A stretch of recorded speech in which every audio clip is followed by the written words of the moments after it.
What is happening, everyone? We are here and the season is finally underway. Isn't it intoxicating to have Premier League football back? It is a dream. And quite frankly, how did we ever live without it? You know, I pity people who aren't football fans. I genuinely do. I genuinely feel sorry for people who are not into football. I don't know how they cope. I don't know how they live. I don't know what they talk about. I don't know what they do because, quite frankly, it has been a chore this summer.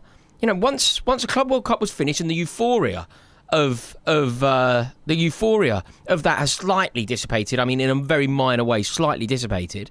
You just think we need Premier League football back. We need the Premier League. It keeps us going. It's who we are. It's our lifeblood. It's our heartbeat. It's our kismet. And finally, it's back. Chelsea versus Crystal Palace. Chelsea are going to kick off, get our season underway. The world champions. Oh, look at that. The world champions adorning Stamford Bridge. On the Chelsea hotel that overlooks the ground, you can see the gold badge. You can see the word world champions. And that is who we are. There is a real feeling of expectation this year. There is a real... Oh, look, there's Kenny. Big Kenny. Above the Tim Rice flag.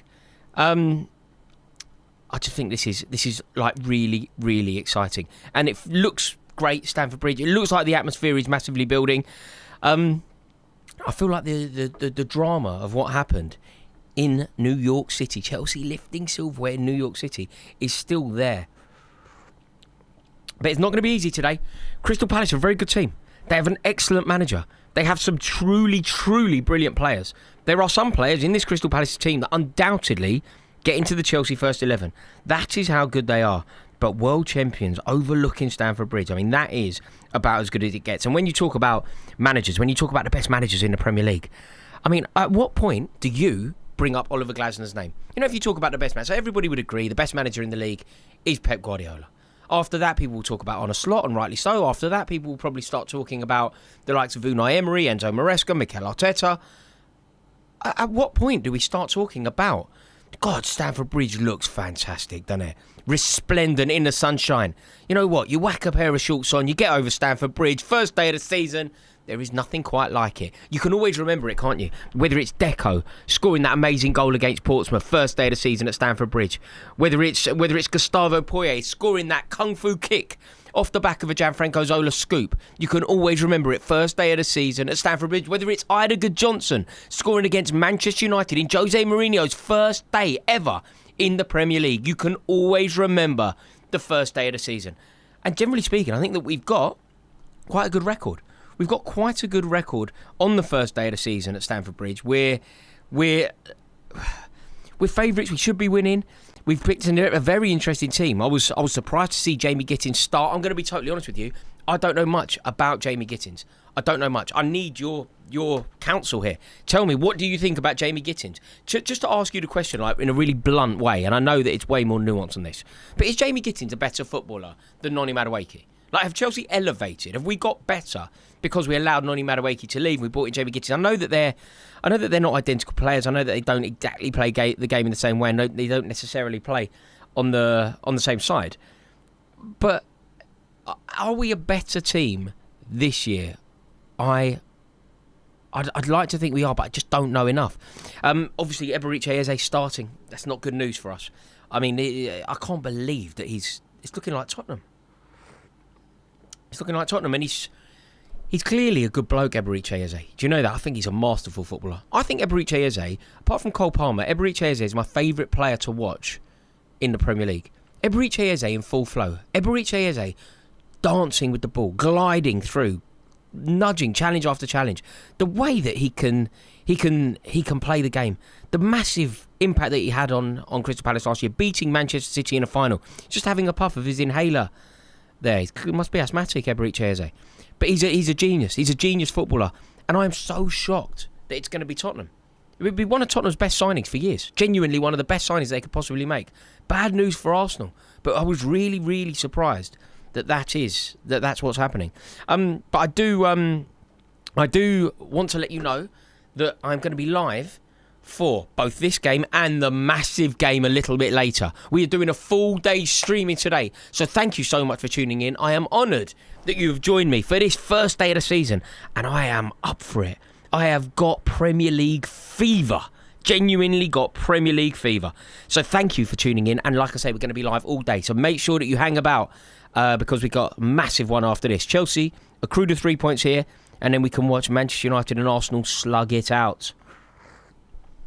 So this is going to be very, very interesting today. This is going to be very exciting.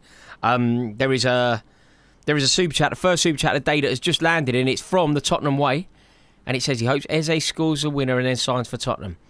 I mean, I hope none of those things happen, to be totally honest with you. I hope none of the above. All of the above that you've just said, the Tottenham Way, I disagree with you. But I do appreciate you tuning in. I massively appreciate you...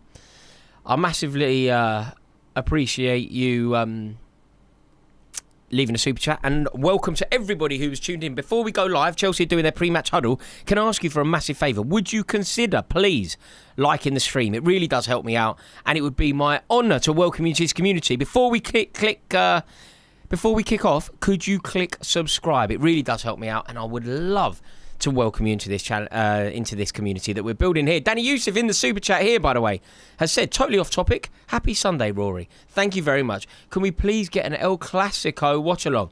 Yeah, mate, I would love to do that. I would absolutely, mate, I'll do it on here. I'll do it on here. I mean, do you know what? There was a period, and I'm sure this is the same for everyone. There was a period where I watched every El Clasico, every single time. You know when it was Messi, Ronaldo? You remember that 4-1 game? I mean, that was one of the most pure games of football ever. Like, genuinely ever. And yeah, I mean, look, I'll do it. I'll cover it on here. This is my dream here, sort of going live on a regular basis, creating sort of a real community, and I love it. So thank you to everybody for tuning in. And a quick reminder, I'm going to be live all day long. So make sure that you click subscribe, make sure that you put your bell on and all that.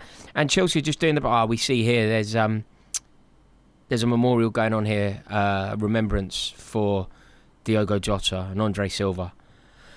It's just horrific. It really is horrific. And the scenes that we saw at Anfield the other day, I mean, they were so poignant, weren't they? Chelsea are underway. I mean, whenever I think about the whole thing, I mean, I mention this all the time, but whenever I think about it, I just think about his mother. Like Diogo Jota's mother, it's truly, it's truly heartbreaking. But we are underway. Chelsea are in possession, shooting towards the shed end in the first half. And football is back. Finally, we can dream. The Premier League is back. But yeah, it's gonna be good. There is another super chat here that has just landed, and it's from Joe the Hammer, who says, Dyche, Cooper, or Southgate for West Ham, as our board isn't getting anyone good. Did you hear about Potter's bust up too? Do you know what, Joe the Hammer? You're going to know more about this than me, but if Potter has had a bust up, I think that's good news, because that's West Ham. He should have a bust up off the back of that dreadful performance. Like, if you don't have a bust up after a performance like that, I think you should be happy. But I think that Graham Potter is so average. I don't understand why everyone believes in Graham Potter. I have spoken passionately about Graham Potter, about how bad he is, about how poor he is, about how out of his depth he is at West Ham, how West Ham are a too big a club for him. And whenever I do predictions, most people, they always want to bring up Haaland. They always say how wrong I am. But did you watch my Premier League predictions? Did you watch the table? Did you see what I said about Graham Potter? How wrong it was going to go for him? And then they lose on the opening day 3-0 away at Sunderland. I was delighted to see that. But if they keep Graham Potter, they are going down. Chelsea in the box here on the Blues. Lucky.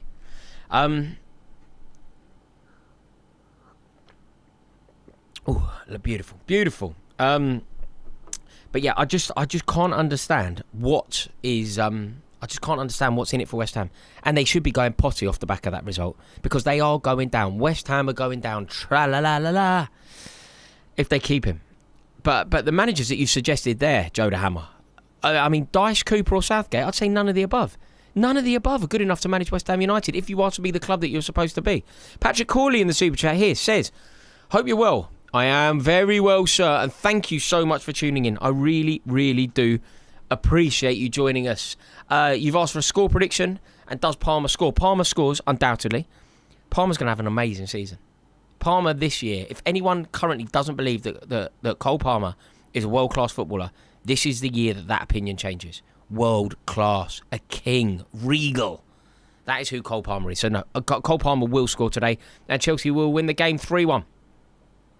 We will win the game 3-1, And they've just cleared one off the line there.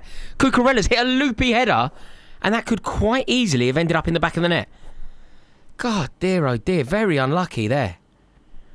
Oh, what a shame. I mean, it was almost a nothing, almost a sort of nothing chance, but very, very, very, very unlucky. Be interesting to see, wouldn't it? This could be the final game that Eze plays. Oh, come on, Chelsea. Another corner whipped in there. And get it back across. Get it over. Yeah, he's done really well. Unlucky. Another corner. Come on, Blues. This is what we like to see. Pressure after pressure.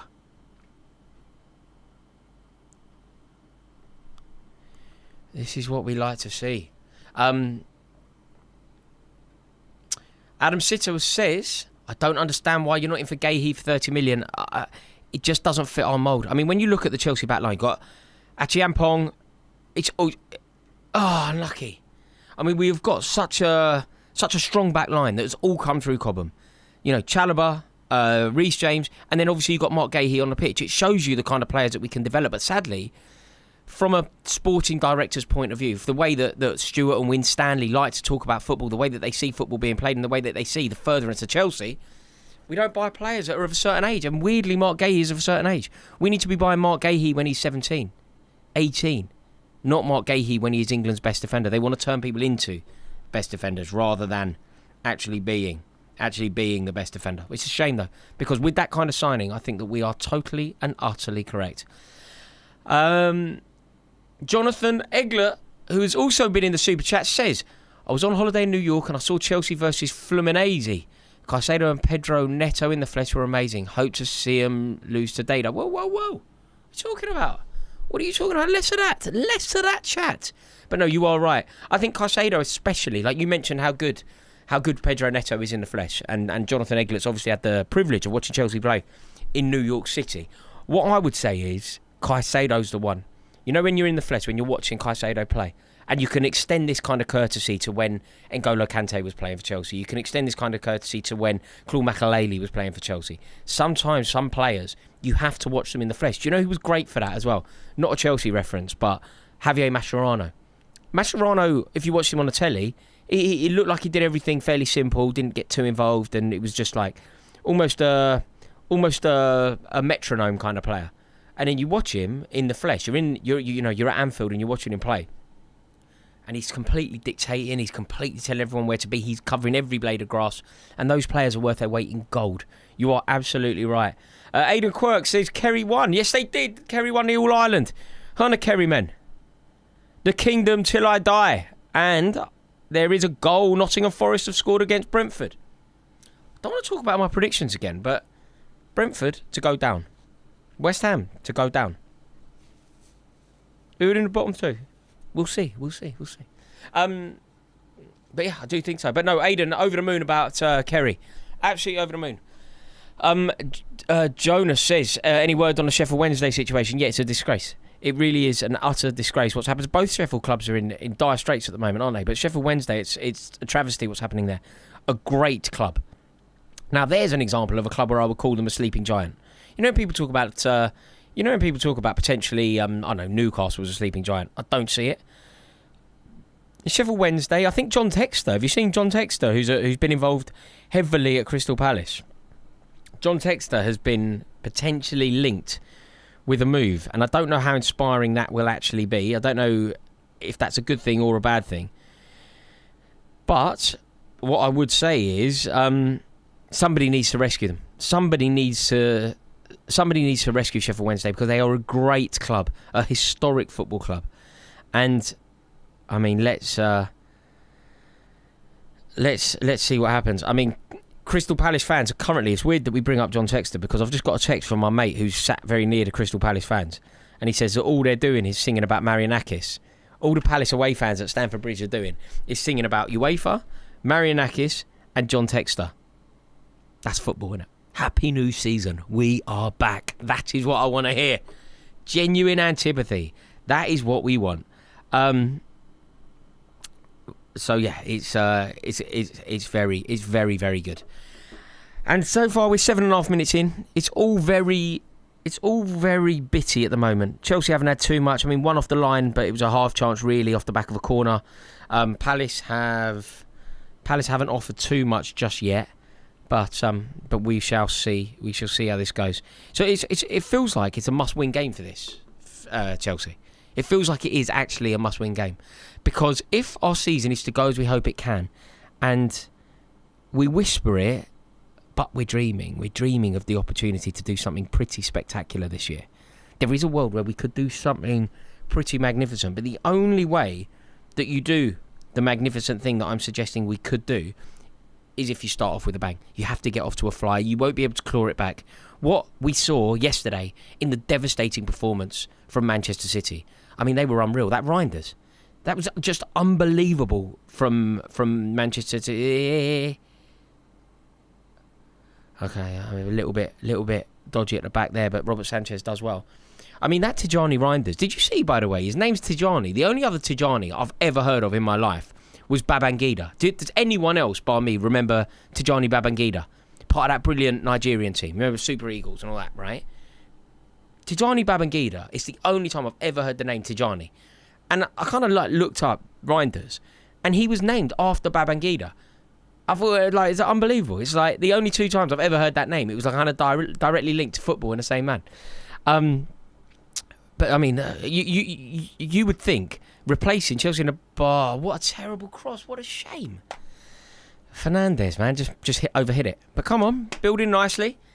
But you would have thought that getting rid of parting ways with Kevin De Bruyne would effectively end Manchester City's era of dominance. You would think that it's basically impossible to build and not have at least a 4 to 5 year period downtime, because Kevin De Bruyne goes, he is completely irreplaceable. He's a Premier League great, and therefore when he moves on to pastures new, finding somebody that can do what he can do is effectively impossible. Right? It's going to take time. You're going to try experiments. Experiments are not going to work. You're gonna make signings that don't work, and eventually you'll find rhythm. Eventually you'll find the new Kevin De Bruyne, somebody that can fulfill that role. But it won't be easy. They've done it. I just couldn't believe the skill of Reinders. I mean, that's a terrible pass. I thought the goal from Shirky, the step over and the pinger was unreal. The 2 goals from Erling Haaland, it was like the perfect night for Pep Guardiola. It's exactly what is going on. You've got to take it off. Eze's a glorious footballer, man. Absolutely glorious footballer. Oh, it's a free kick on the edge of the box here. Will Hughes, I think it was, went down. Yeah, Will Hughes went down. Oh, Theo Baker.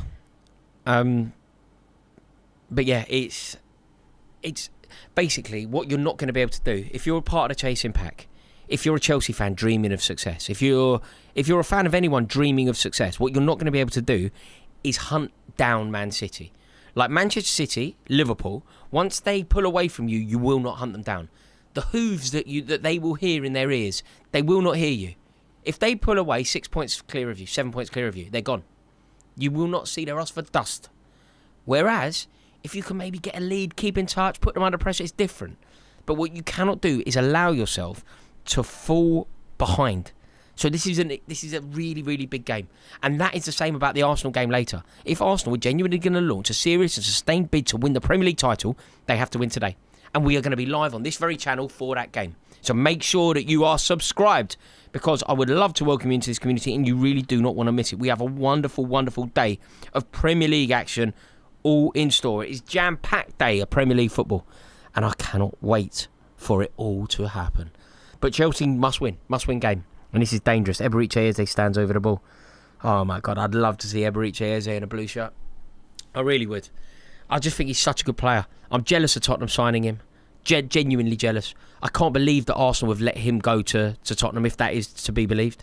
I just can't believe that Eberiche Eze isn't Arsenal's obvious solution. I just can't believe it.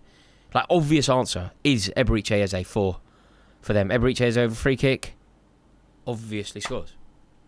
I mean, the geezer's just he is just unreal. I cannot talk more glowingly about this geezer. He is absolutely unreal, and that is why Cucurella needs to think. Needs to use his loaf of bread. You cannot give away free kicks on the edge of the box when somebody like Eberechi Eze, one of the best players in the league, is standing in the opposition. Right, loads of time to pull it back. Got to think, got to get it right. Off the back of everything that I just said. Off the back of everything that I just said about this being a must-win fixture. I mean, Eberechi is just an unbelievable footballer. Just an unbelievable footballer. Tottenham, you know when you talk about signing of the summer, I'm not saying that he is the signing of the summer, but Eberechi Eze to Tottenham have done some, just lashes it. Keeper, just lashes it. What kind of wall is that? Oh, the keeper, it's gone straight through him. It isn't quite the ingenuity and the craft that it sounds like. If you're not watching the game, and I tell you that Eberechi Eze scores a free kick, I think in your head, because he's such a masterful footballer, you are envisaging a dazzling goal, aren't you? You're thinking of like this perfect, oh, hang on a minute, there's a VAR check. I mean, is there a foul in the wall? Is there a foul in the wall? We could be about to massively ride our luck here. Is there a foul in the wall? Does Gahey create a space for that to go through with a shot? I mean, I would say it's Caicedo's. I think it's Caicedo, isn't it? Caicedo needs to stand more firm, maybe. If we start ruling out goals like that, but the referee is looking at it, which makes me think that this could be ruled out.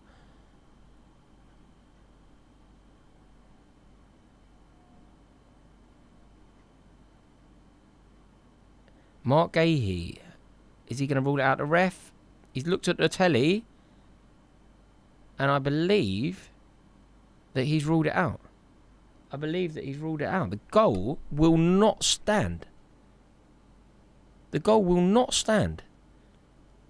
I believe, although the score sheet on the telly still says 1-0 Palace. The score sheet no longer says 1-0 Palace, and Chelsea have got away with one there. Chelsea have massively got away with one there. I mean, I would say that is just football. Making a bit of space in the wall. I am very, very surprised by that. But the goal is ruled out. Fantastic news. Feels ridiculous to me. I tell you what, Chelsea would have never ever scored any goals if those kind of goals were ruled out when Ricardo Carvalho was playing for Chelsea, when Didier Drogba was playing for Chelsea. I mean, Ricardo Carvalho made it his life's work to do exactly that every single time that Chelsea had a set piece. I'm amazed. There is another super chat that's landed here from Adam Sito. Adam, sir, I hope you're well. Adam says, Chelsea don't need more wingers. Palmer owns the 10. Chelsea don't need more wingers. Palmer owns the 10. If James is out of the back 5, lacks quality. Thiago Silva's air is clear. Gahey, 25, 2-footed, tasted silverware. Yeah, Adam, I don't disagree with you. Of course I don't disagree with you. I would love Chelsea to sign Mark Gahey. I think Mark Gahey is a king. Like, I was in Germany last year where Mark Gahey was England's best player. He's undoubtedly England's best defender. You know what we just witnessed him do there? Where Eberechi Eze has been wrongly denied a goal. What we witnessed him do there is the kind of player that I want in my team. Somebody performing, what do we call it now? The dark arts. Cheating. Do it. Win. Find ways to win. And Mark Gahey is undoubtedly a winner. But I am very surprised that VAR has stepped in to rule that goal out. I mean, I'm really surprised.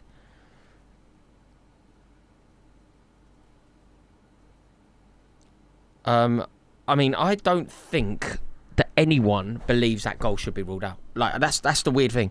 And I'm going to be totally honest with you. I'm pleased that it's ruled out on some sort of minutiae level, but I hate what VAR is doing to the game. Crystal Palace have been robbed of a perfectly legitimate goal there. Football has been robbed of a perfectly legitimate goal there. Eberechi Eze has been robbed of perhaps this final moment in a Crystal Palace shirt being a dazzling goal. And for what? I didn't see any Chelsea player think that anything major had happened. Moises Caicedo didn't think anything major had happened. If that goal was ruled out and it was Enzo Fernandez who leathered it home, I would be furious. If that goal was ruled out and Enzo Fernandez had leathered it home and Mark Gahey was pushed off the ball, I would be saying to you passionately, Mark Gahey needs to be stronger.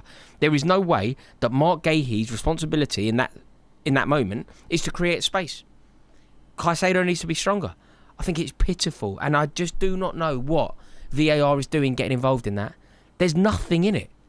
There's just nothing in it. It's a pathetic, pathetic decision. But we've ridden our luck. I am president and co-founder of the Anti-VAR Society. Do you want to be with me? Who is with me on the president and co-founder of the Anti-VAR Society? Are you in? That is who I am. I am the king of the Anti-VAR Society, and I would like to invite you in. Please join me, and let's do something about this absolute disgrace that is happening. I really am so bored of it. How many likes have we got on this stream? Right, we've got 175 likes. Who wants to be in the Anti-VAR Society? Click like on this video now. I want to see how many people are ready to just get rid of VAR. VAR robs football of so much. Why are we talking about it again? Palace were on the attack here. Robert Sanchez with a brilliant save. Mateta was in. I mean, Palace are picking us apart. I mean, they really are a fantastic side, Palace. Oliver Glasner, one of the best managers in the league. One of the best managers, therefore, in the world. Like, whatever job comes up for Oliver Glasner, whatever big job, I'm talking massive jobs. I don't care if it's a Barcelona job, I don't care if it's a Real Madrid job, I don't care if it's a Bayern Munich job. Oliver Glasner should be, like, first in line. He is the next cab off the rank. You know, when you think of the opportunities that have been given to fairly average managers, that's amazing play from Wharton there to Mateta. And a player of Mateta's quality, I think, would be looking at that, thinking he needs to score. Palace have certainly had the better of this of late. I just don't know what is going on with football, though. That goal, a goal of that quality can be rolled out. I mean, for what? For what? What did Gahey do wrong? He created a hole in a wall. It's what you're meant to do. What you're meant to do, just stand there and let... Just be witnesses. Go on, Cucurella. Yeah, I just think it's a hateful situation that we are discussing VAR so early in the season again. And whatever you think VAR brings to the game, it robs so much more from it. It is a thief of the game. What is the point of football? I ask you this genuinely. What are you into it for? Comment right now. Tell me, why do you follow football? I reckon I can distill football into one true buzz. Do you know what we're in it for? We're all in it for. We are chasing the moment. The moment that whatever is going on in your life, you forget. We are chasing that moment of euphoria. That split-second moment when the ball hits the back of the net, you forget who you are, you forget where you are, you forget your problems, you go tumbling, you do your shins on the seat in front, you are going mad, you're hugging strangers, and for one moment, it's true glory, it's true heroin, it's just amazing. That is what football is. That I can't think of something else that it represents more perfectly than that. And do you know what VAR does? It robs us of that moment. One of the most important moments of football. Football culture, being part of something, being part of that release, that combustible moment of emotion. VAR takes it away from us. VAR takes it away from us. And I cannot believe that they have been allowed to steal it. Unlucky, yeah, Cole Palmer does well. A little bit of pressure from Chelsea, which is good to see. I just think it's terrible that it's been allowed to happen. Bob Sagat is in the super chat, and Bob says it more pithily and more succinctly than anyone else could. VAR needs to go. I mean, you are completely and utterly correct. VAR does indeed need to go. And it's a perfectly good goal on the opening day of the season, ruled out. Eberiche Eze, I mean, you know what I mean? It's like absolutely ridiculous. You think this is probably his last game ever. And there is 89% of this chat think that is the wrong decision. 89% is a landslide. An absolute landslide. Mark Gahey is now getting a word from the referee. How can Mark Gahey be getting grief from the referee? Surely Mark Gahey has a right to give the referee grief off the back of everything that has happened in this first half. Like, Gahey is an icon, you know that? Like, such a good player. And I love Eberiche Eze. I'd love it. Eberiche Eze and Mark Gahey both play for Chelsea today. They're both getting the Chelsea team, undoubtedly. Like, do you know Eberiche Eze is like a bit of a genius himself? Chelsea in a box here. Fernandez knocking it around. What a pathetic effort. What a cowardly effort that is. He's taking a deflection. He's taking a deflection, but it felt like the pass was on. Like, it felt like a very optimistic shot there. Pedro Neto. I mean, he's got very lucky. It was going nowhere near. But, yeah, it's a shame. It is a shame that we're talking about VAR like this. It really is. QI is in the super chat and has said, on Internet Dads, I've heard you downplay your successor's luck. but you're one of the most talented and eloquent speakers I've heard.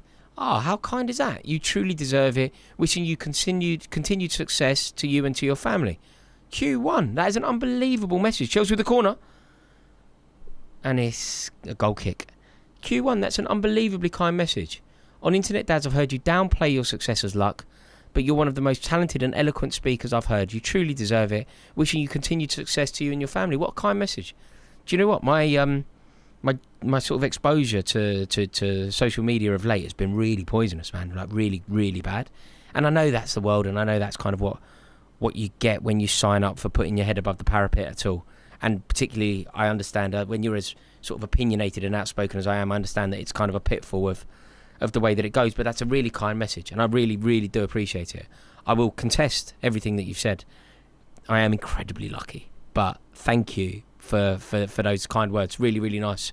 And welcome to this community, Q1. I don't know if I've seen you before, but it's great to have you around here. Do you know what? I did actually do a video. I don't think it's out yet, but on my members section, there's a video. I think I do a Q&A where I sort of have a back and forth with everybody. And it only goes on the members because, do you know why I do it like that? Because on the members, I kind of know everybody. And it's a great way for me to have a bit of back and forth, because social media is so toxic, I can't do it. But I do a Q&A on the members, only for the members. They're called my 20%ers. They're the 20% of people that watch the full length of the videos. So my 20%ers, we did a Q&A, and one of the Q&A questions was a little bit about that. So I've spoken about that. I've spoken about kind of the luck that I had in terms of getting into this industry and whatever else. Not right for a stream when Chelsea are about to get us off to an opening day win. But I have spoken about this with the members. In fact, that video, I believe, is out now. So anybody that wants to see it, if you are a member and you haven't yet seen it, the video is out. So you can go and have a look at that. And if Pedro Neto would force that across, we would have been in. Pedro Neto's asking the fans to be louder. I would ask Pedro Neto to get the crossover rather than worry about what the fans are doing. The fans have paid a fortune to be there, mate. They don't need your conducting and expecting more of them. I think we're expecting more from you. I hate that when players do that. Do you know what I think? Shut up and play. Tell everybody else what to do. You ballsed up across. I hate that. Fans have paid a fortune to get there, fortune to be there, dedicated their time and their money, and you're telling them do better. What about you doing better and putting it across for an open net? Oh. Well won. Unlucky. That was excellent work there. Right, out again here. Reece James on the ball. Delivers here. Not enough going on there. Not enough going on at all. I will go back to the super chat in a minute. I've seen there's one there from the Aqua Strike, who I've seen about. Oh, it's a free kick. Will Hughes has done very well there. The Aqua Strike says VAR is not the problem. It's the idiots who run it. Yeah, fine. Whatever you believe is the case, what we have is we have a situation where VAR doesn't work. Whether the people are not fit for purpose or whether the software itself is not fit for purpose. I've seen it make mistakes, though. And then I've seen the people that are using it make mistakes. So either way, let's just bin it off. We have subjective decisions that are getting it wrong. Like, I've got no issue with tech. Tech in the game is fine. If the ball crosses the line, use the tech, because that is definitive. But what we have is a situation where people's opinion on offside is still being used. It is still subjective. There is no definitive hard and fast rule. The daylight rule would make it hard and fast. But I just think it's absolutely ridiculous when somebody's legs are behind but their head's in front and they're at an angle and they're called offside when they're actually their starting position is behind. It's nonsense. So Aqua Strike, I disagree with you, sir, but that is why I love these lives. That is why I love going live with you, and that is why I'm so grateful that you have all tuned in. Thank you for spending your Sunday morning, your precious Sunday mornings, with me, watching football, talking about football, because I love these back and forths. And Aqua Strike and I there have just had a disagreement. We've had an argument, but that is absolutely fine. That's what I want. Sometimes you'll say something and I'll go, do you know what? Hold tight, you are totally correct. I got it wrong.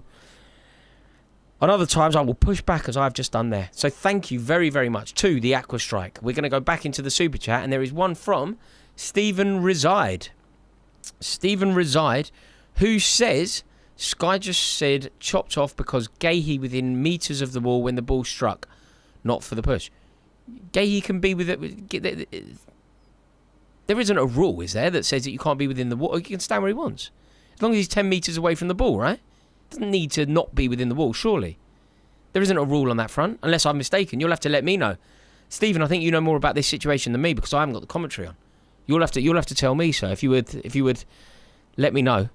But as from my understanding of the game, I don't think that Mark Gahey has done anything wrong. As long as he's 10 metres away from the ball, he can stand where he likes.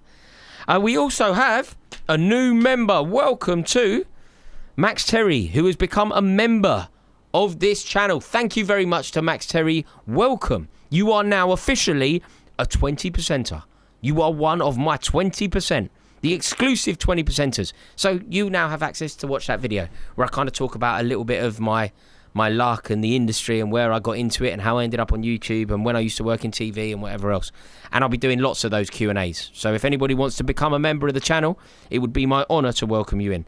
I also need to let you know that we'll be doing a members only live stream tonight, straight after Manchester United versus Arsenal. So the Manchester United-Arsenal game we're going to do live on here. Nothing changes on the channel itself, but we will be going live as soon as that game ends for some post-match analysis only for the members. So I will see you all on there as well. And yeah, just a quick reminder, we're going to be going live twice today. The two big games of the day, we're going to be covering them both. Basically because football is back and I am ready to inject as much football into my brain as I possibly can. So, over the moon. I've just seen a super chat land here from Saif Alcaraz, who says that the new balls are way better than the old ones. They were over-engineered and it was hard to find the sweet spot when they were striking the ball. I have no idea if that is true or not. But thank you for letting me know. Thank you for letting me know. Sadly, when I play football, I don't have the ping. You know, some people, they got that ping. It's not. Every goal I've ever scored has just like bobbled in. Richard Ellis, also in the super chat here, says, not allowed to be within 1 metre of the wall. It's not that he pushed him. Gahey was too close. VAR correctly applied the rule in this case. Love your stuff, Rory, even if I disagree with you sometimes. Richard, sir, please do me one favour. Never, ever apologise for disagreeing with anyone. Certainly not me. Oh, you got to score. You've just got to score. Oh, God. Trevor Chalobah, he's just got to score. I mean, he's asking for a corner, but he's just got to hit the back of the net. I mean, it's all a bit messy. Then Gittins cuts in, has a shot, ricochet, bangs it over the bar. I mean, I know he's a centre-half, but he just has to score in that situation. I mean, and I don't even think it is a corner. I mean, he's desperate for a corner, Chalobah. He's kind of... I don't think it is a corner. He's three Chelsea players are desperately appealing for the corner. But I don't think it touches anyone. I know it's not Chalobah's responsibility to score goals, but he just has to do better in that situation. He just has to hit the target. And I believe from that distance, if you hit the target, if you hit the target from that distance, barring a miracle save, you undoubtedly, you score. You basically do score. I must say a huge thank you to Richard Ellis, though. Like I say, do not apologise for disagreeing with anyone, ever. Definitely not me. I mean, I'm very opinionated and I don't stop banging on about stuff. So you're going to disagree with some of the stuff I have to say, but this is the beauty of it. I mean, I think the world's gone a bit crazy, you know, where we don't like people we disagree with.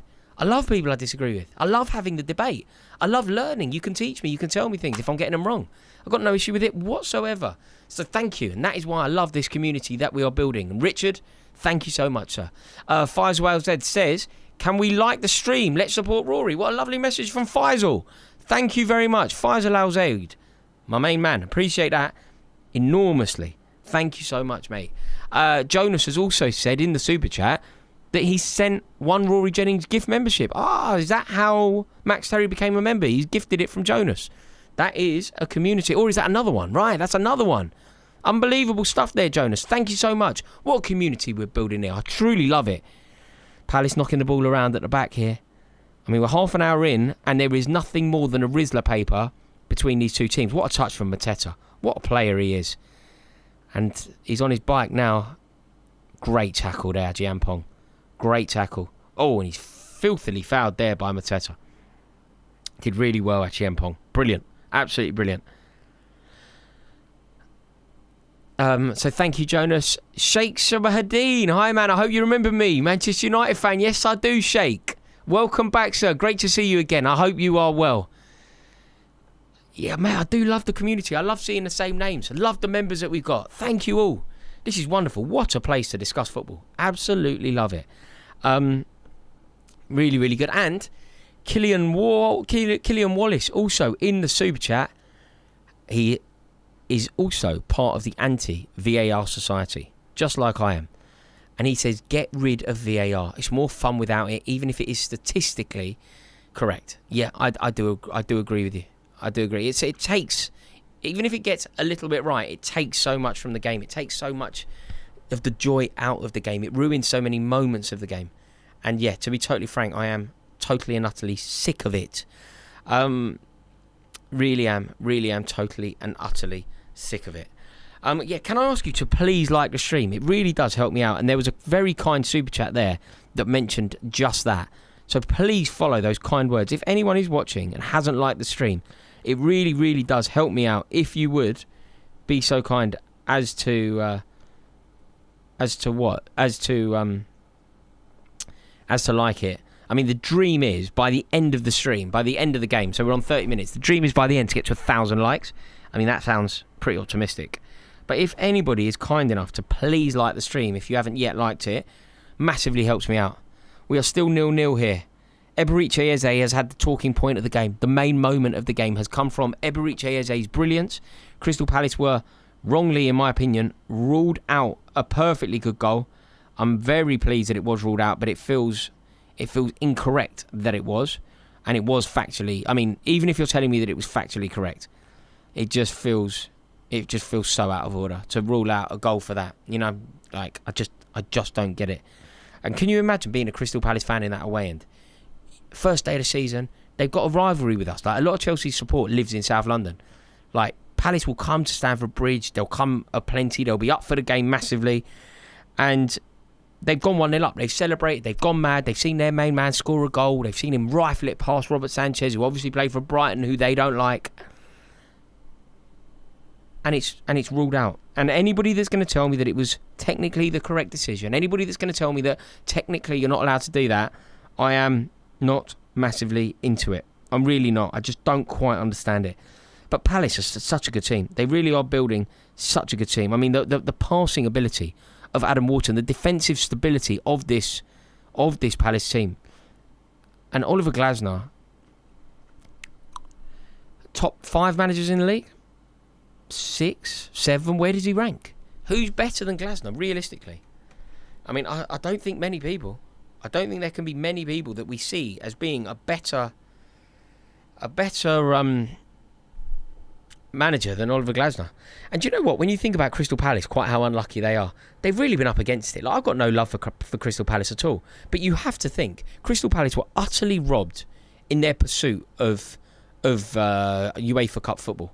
They deserved to play in the Europa League, and they were robbed of it. They were robbed of it for ridiculous technical purposes. They were robbed of it for a boardroom mistake. They were robbed of it because of John Textor. They were robbed of it for nothing that happened on the football pitch.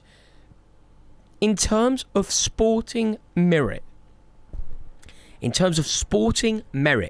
they did everything to perfection.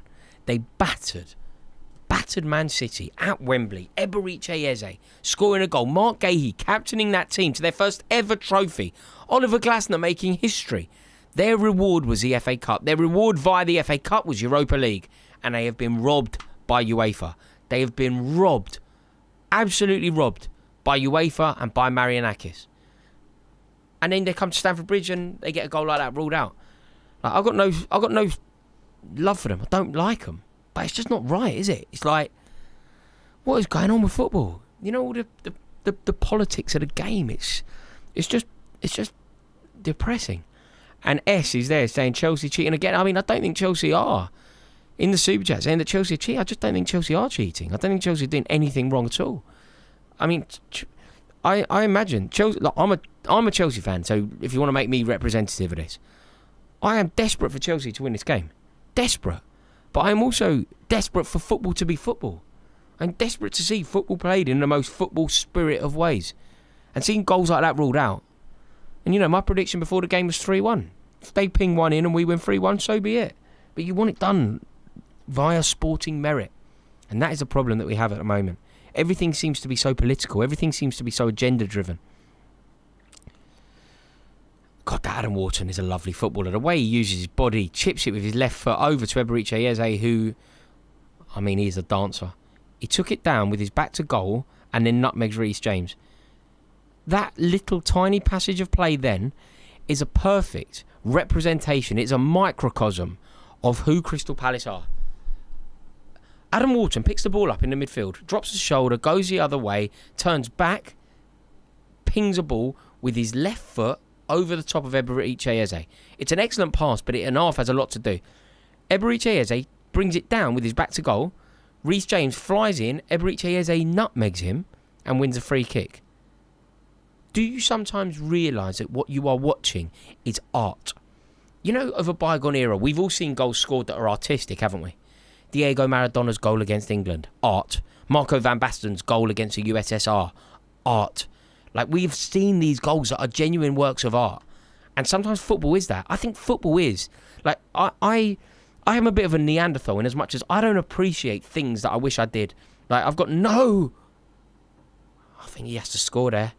Oh, my God. I mean, the ball is whipped across. I mean, is Eze standing in offside position? I think it would have been offside anyway. I think it would have been off... Or maybe not. I think he has to score, though. End-to-end game. This still can go any way. I mean, it feels incredibly box-to-box and tight. And like I said before, a Rizzler paper between the two teams.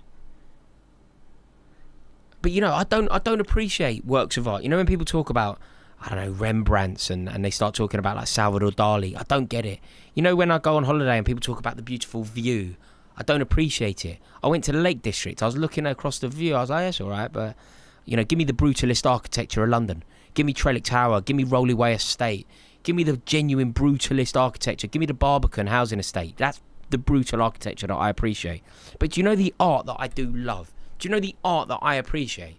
Fine. I don't know what a Monet is. I don't know what a Rembrandt is.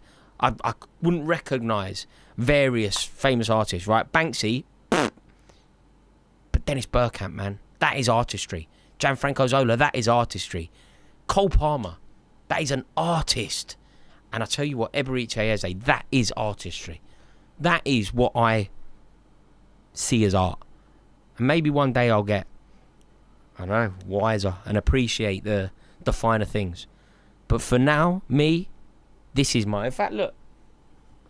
This is my art. Football art. Football murals, paintings and homages to, like, true footballing icons. Like, look, you know what I see as art? People want to talk to me about Damien Hirst. Don't have a clue. Geezer cut a whale in half or something. I don't care. Lev Yashin. That is my art.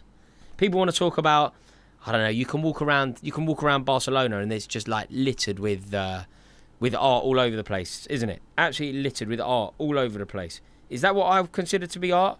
Nah. I want to see Pele in a favela, on a wall.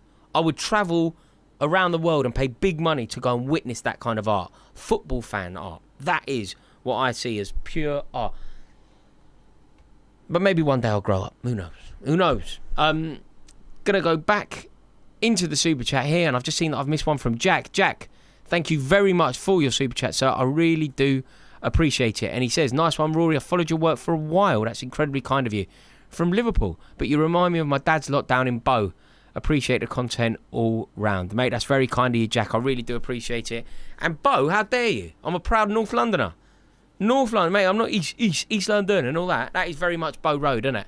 I mean, Bow's Wiley. Bow E3. Bow E3. But no, that's not. That's like Roman Road and all that. Rough old manor, that. Rough. No, I am very much North London. Proud North London. You'll find me in the borough of Camden rather than the borough of Tower Hamlets. We're approaching half time here. 42 minutes gone. And it is still 0-0. Still 0-0. And I've just seen, by the way, Nottingham Forest have gone 2-0 up. Oh, Keith Andrews, what have you done? Oh, Brentford, what have you done? And do you know what? I'm going to say this now. I called Brentford to go down. I called West Ham to go down. Check my Premier League prediction videos. They are going down, down, down. And I can't wait for it. I can't wait for Brentford to go down. I can't wait for them to go down, and I hope to never see them again. I want Brentford out. I literally never want to see them again. Pointless club. Pointless. Absolutely pointless. And don't start talking to me about a football pyramid. I appreciate that they've made it up. They deserve to be in the Premier League. Yeah. But the Premier League is a better place without them. We'll all have a better Premier League season without them. Get Sheffield Wednesday up. Proper football clubs. That's what we want. Who's with me on that? Who wants to see Leeds in the Premier League all the time? Sunderland in the Premier League all the time? Let's get rid of Brighton. Boring. Let's get rid of Brentford. Boring. The regrettable Tottenham fan is in the super chat. And I mean, I would say almost all Tottenham fans, regrettable Tottenham fans. But welcome, sir. He says, apparently you can't move to within a metre of the wall during the shooting player's run-up. You either have to be within the metre or stay out. Okay. I mean, it feels incredibly finicky, doesn't it?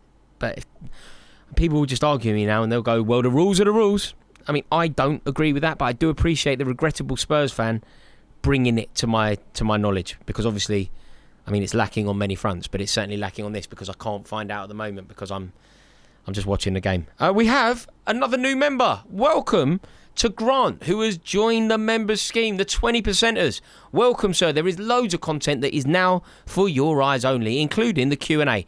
And fairly soon, it's in the diary. It's not alive. It's not happening just yet, but we will be doing a live Q&A. We've got it in the diary, so we'll keep you posted about that. But we will be doing many recorded Q&As because that's where I have my exchanges. Really, you know, that's where I feel like we can have the back and forth because it feels like a bit of a community. Because everything social media has gone mad. Do you find that? Like, it's just wild, like, so poisonous. You wouldn't believe the things that, like, people say.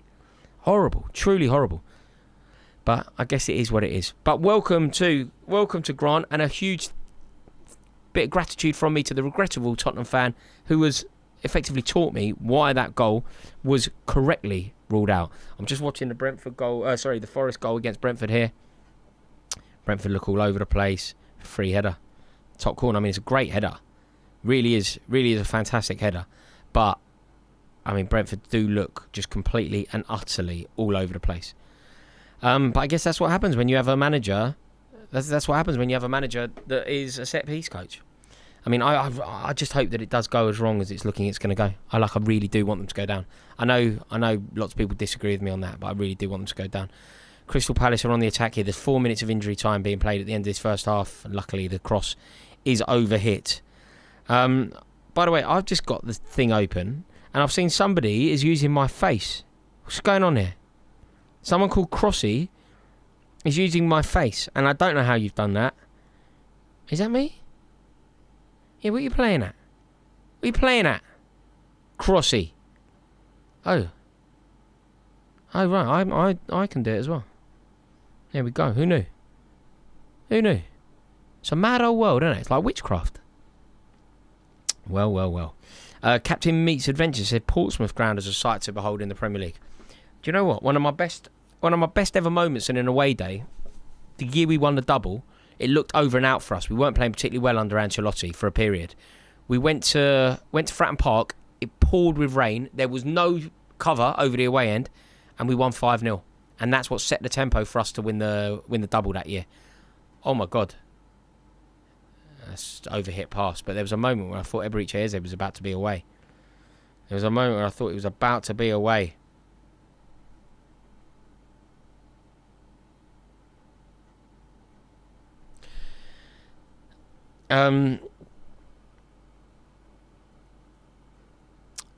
Joe Corolla is in the super chat and has asked, what did you make of the Sunderland game, Rory?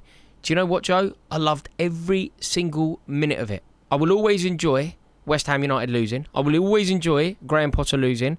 But I will also always enjoy Stadium of Light in full flow.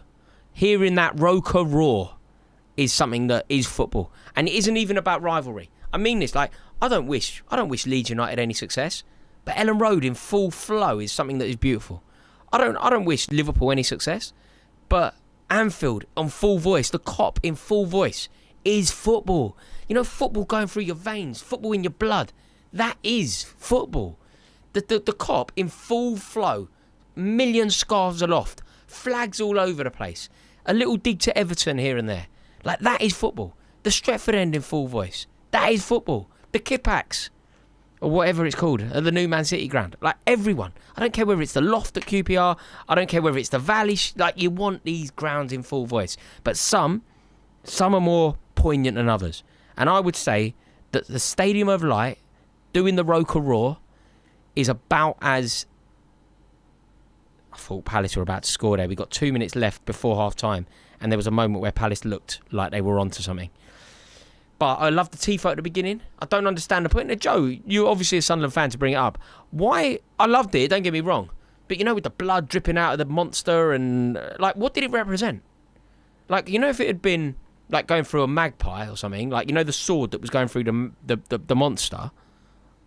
What's that about? Did everybody see, just in case you don't know what I'm on about, there was a great tifo at Sunderland before the game. And it was great. Like, not like that Arsenal one where they just had a cannon. Like, I mean, a proper tifo. We had Robert Sanchez doing Robert Sanchez things, coming out and going mad. Keep concentrating, Chelsea.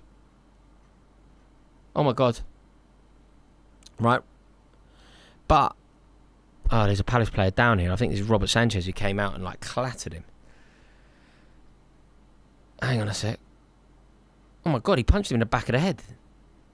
Did he punch the ball there? He's punched through his head. Is that... I mean... He's punched through Gahey's head. Through the back of his head. I mean, I don't... Is there... No, it doesn't seem like there's an issue. There's a moment where I thought, oh, dear. Like, a hit in the back of the head is dangerous as anything. Dangerous as anything. See the boxing last night? God, Adelaide, what a warrior. But no, if anybody can understand what was going on at Sunderland, there was this tifo before the game, really good one, and it was like a sword, blood spilling out of the monster. But I just didn't know what the monster was. If anyone knows the history of it, or if there was even a rationale to it, let me know. I would like to know. By the way, Forest are 3-0 up. Adios, Brentford. Finally. Adios, Brentford. That is half time, so now we could chat about what you want. So get your comments in. Chelsea 0, Crystal Palace 0. Lots to discuss. Obviously, Crystal Palace will feel slightly aggrieved, and they were right to feel aggrieved, but Chelsea need to be better because we need to win today. This is a must-win game for us. If we are to dream, we simply must win. I'm going to go back to the Super Chat to talk about something very important, and it's from Juma Art, who says, so no meritocracy in the Premier League. You want a Super League? Absolutely not, sir. I do not want a Super League. This is the difference. I totally respect the pyramid football. I totally respect the pyramid of football in this country. The lifeblood of football in this country is the pyramid. It is Premier League relegation. It is Championship promotion. It is Championship relegation. It is League One promotion. That is football. That is why everything matters. That is why 3 points is so important. All I'm saying is, I'm not saying that Sheffield Wednesday should be given a place. That would be the Super League. I'm not saying Sheffield Wednesday should be taken out of the Championship and given a place because they're a more historic, more relevant, more brilliant football club than Brentford. Brentford have earned it. They're allowed in the league. What I'm saying is, I just wish that Sheffield Wednesday could earn it. I just think that the Premier League would be better if we didn't have the likes of Brighton and Brentford ruining it. Boring fans. No fan. Boring clubs. No history. No point. Imagine Sheffield Wednesday. Sheffield Wednesday take 4,000 fans everywhere. Like, Brentford take 400, you know? Like, what's the point? What is the point? A super chat here has landed, and it's from Josh Mackey, who says, to be honest, mate, as someone who doesn't comment much on social media, the reason why is even if I post anything positive or constructive, it usually gets run over with pointless negativity or senselessness. Much love from Manchester. And that, Josh, that is an incredibly generous super chat. Thank you very much for your time. Thank you very much for your donation. And thank you very much for your contribution to the conversation. You're absolutely right.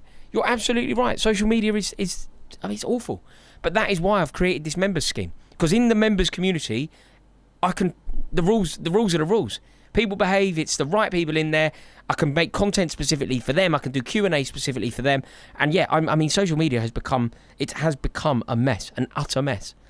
But I guess it's life. But yeah, just don't put your head above it. I've got no choice. You know, my job is effectively that. But if I didn't do the work I do, I wouldn't be on social media. Absolutely not. Absolutely not. I really do dislike it. But Josh, thank you very much, and I wish you good luck, man. I really do wish you good luck. A new member has joined. Adam McDonald. Adam McDonald has joined the community. Welcome, sir. Welcome. You are now an official 20%er. You, sir, are in the 20% club. And welcome. Welcome to you. I am honoured to welcome you in. There is now a plethora of content that is just for your eyes. And on one of the Q&As, you can get your comments in and I will be answering your questions if you so wish. Loads and loads of content going up. And remember, after the game, after the Man United game, I'm going to be live for the Man United game. So make sure that you're subscribed so that you will be around for that. I'm going to be going live for that game tonight. So please, please, please come and join me for it. But straight after, I'm going to end the stream and I will be going live just for the members. And that's where we can have our back and forth. So there will be a live tonight just for the members, straight after the football. And I'm really looking forward to it as well. We need something to happen here because this game feels stagnant. This game feels quite flat. But we're still in it. We've ridden our luck. It's not necessarily going as it should. But somehow we are still just about in with a shout. Do you know what we have to do, though? It's only right that we talk about the brilliance of Crystal Palace. Like, they have just been magnificent, haven't they? Like, Eberechi is the best player on the pitch. He's just an artist. He's one of the best footballers in the league. He is, Cole Palmer aside, my favourite footballer to watch. You know, just watching another footballer. Like, who's yours? You know, in the league, in the whole of the Premier League, who is your favourite footballer to watch? Like, there isn't a better player for me. There isn't a player that I find more enthralling. There isn't a player that I find more dazzling, more easy on the eye than Eberechi Eze. He's an artist. He glides with the ball. The way that he manoeuvres and uses his body, the way that he manipulates the ball, the way that he embarrasses defenders. I think that Eberechi Eze is my favourite player, Cole Palmer aside. I just love watching him. And again today we've seen it. Tottenham signing him they are genuinely signing one of the best players in the Premier League. And it's unbelievable what's been happening at Tottenham, because ever since Tottenham won that trophy in Bilbao, beating Manchester United in the way that they did, ever since that happened, Tottenham have got everything right, haven't they? Like, it defies logic. You know, we can be very critical towards Daniel Levy. We can laugh at the way that Daniel Levy has treated the club. We can admit that Daniel Levy has got loads and loads wrong with regard to his conduct at that club. But since the day that they won that trophy, I think he's got everything right. They sacked Postecoglou, completely and utterly correct. They appointed Thomas Frank painfully. That was the right move. They brought in the correct manager. They got the man that they so desperately needed for so long. And Frank's a wicked manager. It's going to do well at Tottenham. They tried to sign Gibbs White. They did everything they could. That was the right signing. Signing Paulinho was astute. And now, bringing in Eberechi Eze is a statement. It's a symbolic signing. It's a needle mover. Whatever you thought of Tottenham, they sign Eze, they do that. That's how good it is. That is how good that signing is. Really, really, totally agree. I've been asking the chat, by the way, who is going to win this game? Are Chelsea going to win it? At the beginning of the game, the vast majority of you thought that Chelsea were going to win. It's now 50-50 because Crystal Palace have been brilliant. And we are going to have to get this right. We are going to have to find a way because we quite simply have to win. And there are 2,000 people watching. I am honoured that 2,000 of you have chosen to join me. Please, can I ask you a massive favour? Please click subscribe. I'm going to be going live loads and loads this season. I'm going to be going live for the Arsenal Man United game next. And then I'm going to be going live just for the members straight after that game. So please do click subscribe. If you are watching this and you are not subscribed, it would be my honour to welcome you into this community. So if you are watching, please do consider clicking that subscribe button. It really, really helps me out. Thank you so much for even considering it. And drop a like on the stream, why don't you? A super chat has just landed from Riaz, Alexander Ansari, who says, shift Neto to the left, bring in Esteval, and that will unlock this. Much love, by the way, from DC. Washington, DC. We've gone international. Washington, DC. I went there to see Chelsea play, you know. 2015 pre-season, we played in Washington, DC. I was there, went to Lincoln Memorial and all that. It was all right, man. It was all right. Welcome. Thank you very much for your super chat. Enzo not playing well. You're absolutely right. And I do agree with you. It's time to bring in Esteval. Because do you know what we have in Esteval? A superstar. A super styling. That is what we have in Esteval. And I am, really excited to see him.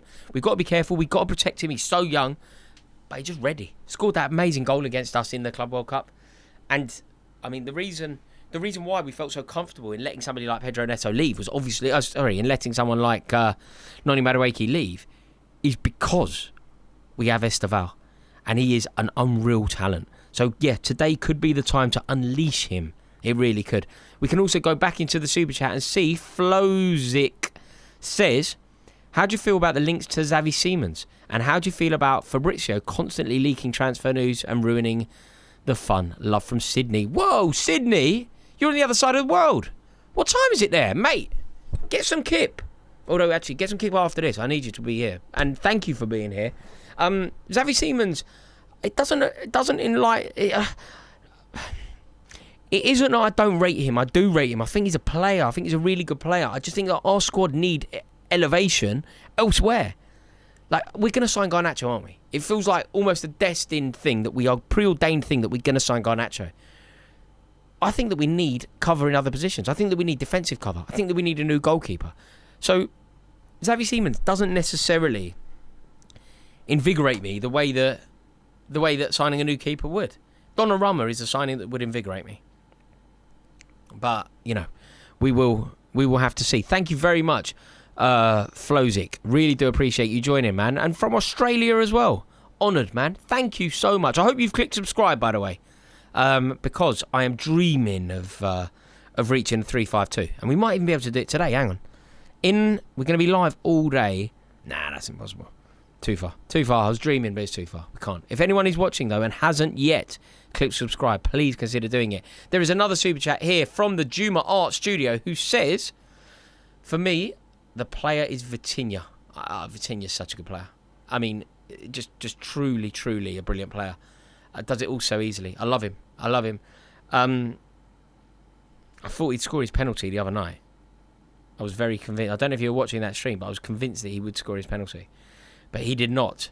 The Juma R also says, love from Portugal. Mate, I'm very envious of you being in Portugal now. I love it there. I love your country, man. It's a truly, truly beautiful, beautiful part of the world. And I'm very envious of you being there. Thank you very much. And you are right, though. Vitinha is a good player. And you say you want him at Arsenal. I don't think you need him at Arsenal. I think your midfield is just about fine. You know, Zubimendi, Rice, Odegaard. I think you're okay in that situation. I really do. Thank you for the super chats, and thank you to everybody who has joined. And I've just seen that Sam Dixon has been a member for 15 months. 15 months, Sam Dixon. You have been a member of the channel. That is dedication. That is loyalty. That is being part of the community. That is the behaviour of a 20%er. Because I've only recently elevated. I've only recently started doing loads of content for you. I've only recently started doing the Q&As. I'm going to be doing a live stream for the members tonight. But you have been a dedicated member for a long time. So I am very, very grateful, mate. And you have said, who do you think will break out? Who will be the breakout player this season? For me, it's got to be Wanyeri. Between him, Max Dowman and Skelly, I'm excited about our core, says Sam Dixon. Yeah, I mean, you've highlighted the Arsenal players. I would say Esteval at Chelsea. I think Esteval could have a really big year.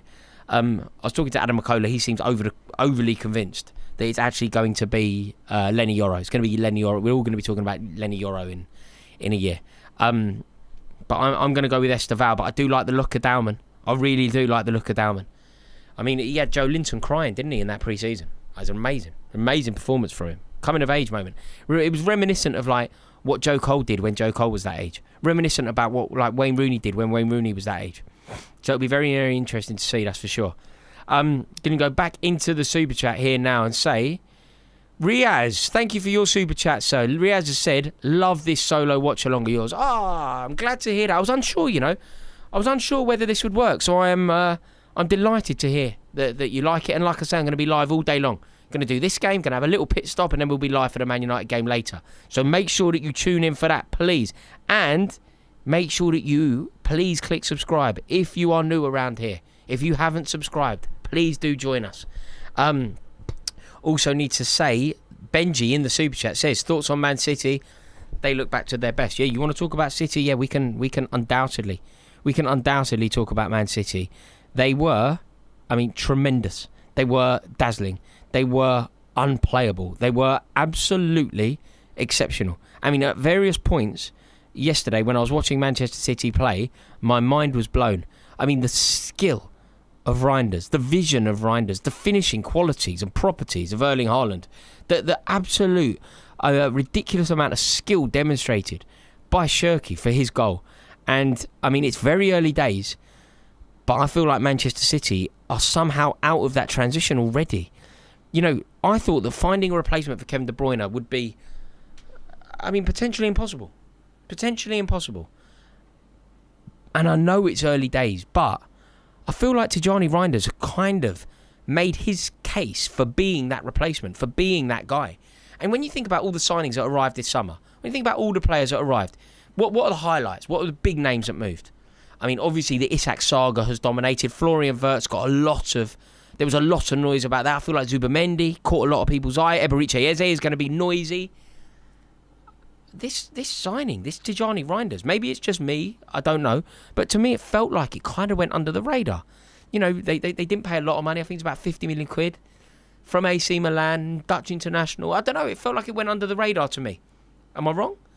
And yet you see him play, and I mean, it was just like the most grand entrance. It was, I mean, just unbelievable. And you know, it wasn't just the confidence. It wasn't just the goal. It wasn't just the vision. It wasn't just the impact that he had in that goal. You know, the goal where Haaland, beautiful finish as well, by the way. But you know what I would call that performance from City, and this is terrifying. If you're a Liverpool fan, turn off now. No, don't turn off. That really upset. Please don't turn off. You can't turn off. If you're a Liverpool fan, you're not going to like this. If you're a Chelsea fan, you're not going to like this. If you're an Arsenal fan, you're really not going to like this. But do you know what word I'm about to use to describe the performance from Man City? And it's not what you want City to be, because when they're this, they're unstoppable. Efficient. It was an efficient performance from Guardiola's men. They were just ruthless. Ruthless and efficient. I mean, they were never in trouble. They're totally unrecognisable from the team that played before. Like, you know, when you look at this, it was full of new players. Full of players playing in different positions. It was very much Pep Guardiola 4.0. And off the back of that bad period that they had when they lost 9 out of 11 games last winter, they are ready. They are absolutely ready to go for it, go for the jugular. And like Reinders is just unreal. But there is a title race. There is a title race ahead. And I believe that, yeah, Man City are in it, but so are Chelsea, assuming that we win today. It is, quite frankly, essential that we win today. And, I mean, we can do it. We can do it. It's not going to be easy, but it is essential that we win. And it is essential that Arsenal win later. Because what cannot happen in this title race, if you're a Liverpool fan, Man City fan, Chelsea fan, Arsenal fan, anyone that can potentially win the league, if you support any of those clubs, if you end up trying to claw back the ground, you're not going to have a chance. Do you agree with that? If you end up 3 points behind, 6 points behind, you will not win the league. The chasing pack, it's going to be so difficult because the teams that are ultimately at the top, we're back underway here, by the way. We've just kicked our long ball and it is immediately out for a throw-in. But look, I think that this is going to be a great title race, but we quite simply have to win. Flozik in the Super Chat says, it's midnight right now and I'm subscribed. You utter king. Out to my Australian crew. Thank you very much. And I hope that you are having a good day, mate. Thank you. Vikram has said something wild. Will Cole Palmer be better than Didier Drogba? No, I don't think he will. I don't think anyone will. I don't think in my lifetime I'll ever see anyone be more of a Chelsea icon than Didier Drogba as a centre forward. I just don't. I just don't. I don't think I'll ever see a better left back than Ashley Cole. I don't think I'll ever see a better central midfielder than Frank Lampard. I just don't think I will. But maybe. I mean, also with regard to Cole Palmer's not really comparable to Drogba, is he? Only if you're talking about iconic status. Could Cole Palmer be better than Eden Hazard? Is maybe the question. Could he be better for Chelsea than maybe Arjen Robben was? And I would say that Cole Palmer can be better than Robben. I'd say that Cole Palmer can be better than Hazard. It's going to take some doing because Robben's one of the best players I've ever seen, and Eden Hazard is a club great. But Cole Palmer is Cole Palmer is Hollywood, man. So maybe. But it's an interesting one, Vikram. Thank you very much for your super chat. Faisal's there. Faisal Al Zaid says, Rory, do you think Chelsea can win the league with our defence? Think about title-winning defences in the past and current defensive partnerships. Being totally honest with you, Faisal, I don't. I think the reason why Chelsea will not win the league is Robert Sanchez. Robert Sanchez and a lack of experience at the back. If we had a 31-year-old John Terry, a 37-year-old Thiago Silva, a 35-year-old John Terry, a 37-year-old Thiago Silva, a 31-year-old David Luiz, someone like that, I think we win the league. And we certainly are in contention to win the league. We're certainly a contender for league summit success. But as things stand, no, I don't believe that a defence of Ajapong, Adebayo, no, sadly, I just don't. But maybe I'm wrong, and I'd love to be wrong. And maybe we'll buy someone. Chelsea signed Donnarumma, everything changes because the experience then is in the net. We just need somebody with that level of experience and that level of presence and prestige. But no, to be totally frank with you, worryingly, I don't. Jared in the super chat here says, love from Vancouver. We just signed Thomas Muller. Unbelievable, Jared. You've got to go and watch him play. I mean, a player without even a position, and yet a true great at the game. Scored in a Champions League final at the Allianz. What a moment that must be. To then go on and lose. Poor guy. But no, a true icon of the game. Vancouver, I'm desperate to go there. Best city in Canada, I've heard. I'd truly love to go there. Karen Patel in the super chat says, can Chelsea pull off a last-minute heist for Gahey? I'd love you to be correct here, Karen, but the answer is no. Chelsea will not sign Mark Gahey. Wrongly, Chelsea will not sign Mark Gahey. It's impossible for Chelsea to sign Mark Gahey, and it's so stupid, but it's true. We sign Gahey, we win the league. Gahey, Donnarumma, Chelsea win the league.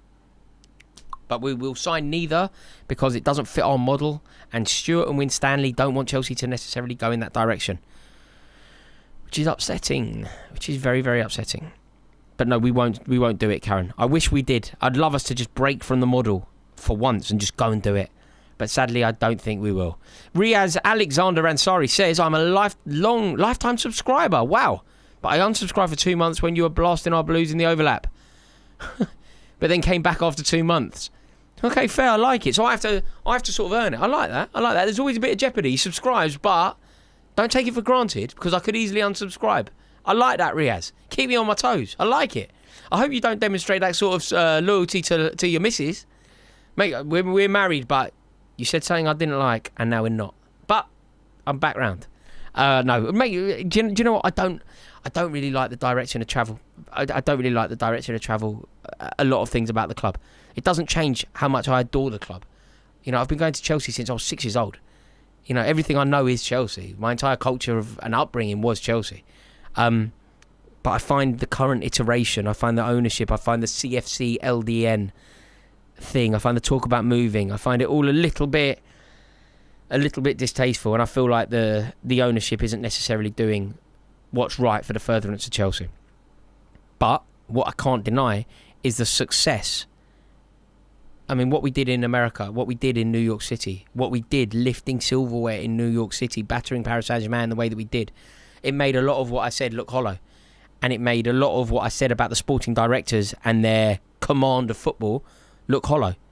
Because it worked. And there's no denying that it worked. And from a club perspective, I don't necessarily want this, but the club want to make money. And we made more money via that tournament that took 1 month than we did than Paris Saint-Germain did in the entire Champions League, which takes 10 months. So it's hard for me to argue, but there are just certain warning signs about CFC London I find really offensive, to be honest. But fingers crossed. It's still my club. I still adore the club, and I still hope. Oh, Eberiche, stop it! Just stop it, Eberiche. If you are not watching this game, Eberiche has just pulled off a dummy that has taken 2 Chelsea players out of the game and has sent Mitchell on his way. Stop it! Just stop it! Oh God! Geezer is unreal. Geezer is unplayable. Geezer is a genius. Like Eberiche Eze. I want to meet Eberiche Eze. Surely I can meet Eberiche Eze. I just think he's amazing. I love him. I absolutely love him. And I'm so upset that he's going to sign for Tottenham because I'm going to have to not love him anymore. I'm going to have to dislike him. And I find it very difficult to dislike players who play football like that. Like, when David Ginola was at Tottenham, I found it very difficult to dislike him. When Gareth Bale was at Tottenham, I found it very difficult to dislike him. Paul Gascoigne all my life, I should dislike him because of what he did for Tottenham. But I have to like Paul Gascoigne because he's Gazza. Glenn Hoddle. You know, it's hard to dislike. But yeah, it is what it is. Oh, Joe Mangy in the Super Chat says, Rory, I truly love your polo shirts. Where do you shop? I'm in the US, so a website will be appreciated. The website is Penguin Clothing. They're getting free publicity. Yeah, I buy it all at Penguin. It's called Penguin. The vast majority. I buy like 3 brands. One's called Bodgy, Boggi. The majority is called Penguin Clothing. You just put Penguin Clothing into Google and it'll come up. And I like a brand called Luca Faloni. Bit Lacoste here and there. But no, the vast majority is the Penguin stuff. Just lovely gear, reasonably priced. I think it's great. So yeah, have a look. Let me know if you have any trouble finding it. But yeah, Penguin Clothing on the Googles. They got a great summer range as well. Really lively summer range. Stuff like this, in fact. But I keep getting a lot of stick for it. Yeah, but that's life, isn't it? But thank you very much, Joe. That's an incredibly generous super chat as well, mate. God, I love the community that we're building here. I really do. How are we doing for subscribers? Is anybody watching this channel currently not subscribed? There must be one of you. I'll tell you what. If there's 28 of you, we might be able to hit 352 before the end of the stream. If anyone is watching this and hasn't subscribed, please consider doing it right now. You could have a major impact on my overall happiness of the day. Tragic, isn't it? Subscriber count. Joe Mangy with the just being grateful. That is American generosity for you. Thank you very much, sir. Thank you very much, Joe. Where are you watching from? That is an unbelievably generous gift. Thank you very much. Whereabouts in the States are you? Oh, you're about to... Do you know what? Take a moment, everybody. Take a moment. Breathe. Breathe. Think about the person that you are right now. The person that you are right now is about to be reformed, reshaped, and redefined, because you are about to witness true greatness in the Premier League. Think about who you are today, and in 3, 2, 1, you're a new man. You're a new person. You've got a new outlook on life, because you are about to see something that is going to change you. You are about to see something that is going to totally change you. You're about to witness greatness. It's like, you know, sometimes football, you have pre and post. Like, football before Johan Cruyff wasn't the same as football after Johan Cruyff. Football before Marco van Basten wasn't the same as football after Marco van Basten. Football before Diego Maradona wasn't the same as football after Diego Maradona. Football before Lionel Messi wasn't the same as football after. Esteval Villian. Witness it. Feel it. Drink it in. Embrace it. We are about to witness true Hollywood stardust. Trust me on that. That is what we are about to see here. Callum Fryer in the super chat says, Levy constantly getting disrespected between Gibbs White and Eze. Apparently there was an agreement he wouldn't play today. Levy constantly getting disrespected between Gibbs White and Eze. Apparently there was an agreement that Eze wouldn't play today. Eze's a true professional though. Eze would have wanted to play in this game. You can't blame Eze for playing in this. I mean, whether Tottenham wanted him to play or not, it's neither here nor there. They needed him to play. Like, they needed him to play. Eberiche Eze is the best player at Palace. Is Cole Palmer aside, Eberiche Eze is the second best player on the football pitch. Honestly, I think he is. He's out of the 22 players on the football pitch currently in South West London, the second best player is truly Eberiche Eze. So he needed to play, Callum. He needed to play. And I don't think Daniel Levy will have a problem with it. I mean, if you don't want him to play against Chelsea, sign him before now. Sign him before the season starts. If it means that much to you, sign him before the season starts. Come on, Blues. We've got to get something underway here. We've got to get something underway, please. Like, we cannot be dropping points at home on the opening day of the season and have any genuine ambition of winning the league. Like, you basically cannot have any genuine ambition of winning the Premier League title if you drop points on the opening day. You know, it's just not good enough. And we haven't offered enough. Palace have offered more than us. We simply have not been good enough. As Jack Chowry says there in the chat, Chelsea are not looking good. Yeah. Oh.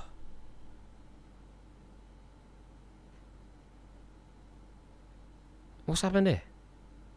This could be good. A free kick here. Right, what happened? I missed that. It looked like the ball was cleared and everything's fine, but something has been Something has been said here. Esteval, stop it. Just stop it, Esteval. Willian. Oh, it's too easy. It's just too good. Just too good. Gets it across just too high. Will Esteval Willian. I told you, football pre and post Esteval Willian. It's a shame Pedro Neto timed his run a little bit wrong. If he'd been slightly slower coming onto it, he would have scored. Where's the foul here? Eberiche has a fouls Reece James, does he? Unsure. I think the ref's given it anyway. I think the referee has given it.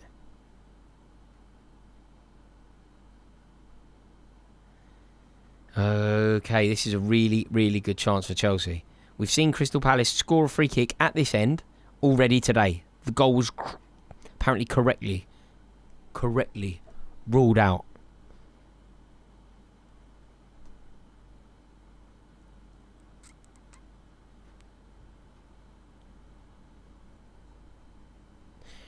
Right, come on, Blues. Come on, Blues. This could be the one. This could be exactly what we need. Cole Palmer is in deep discussions with Reece James. We've seen Cole Palmer do this time and time again.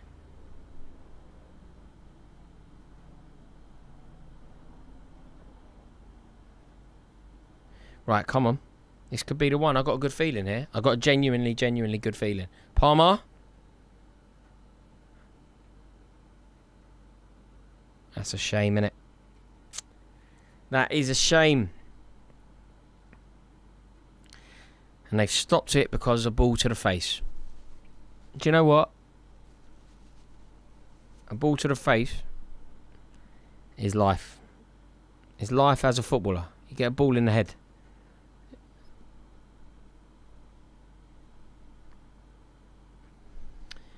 Right, this game has been very bitty, and Chelsea are going to need to up the standard here. We're going to need to up the tempo. We're going to need to up the intensity.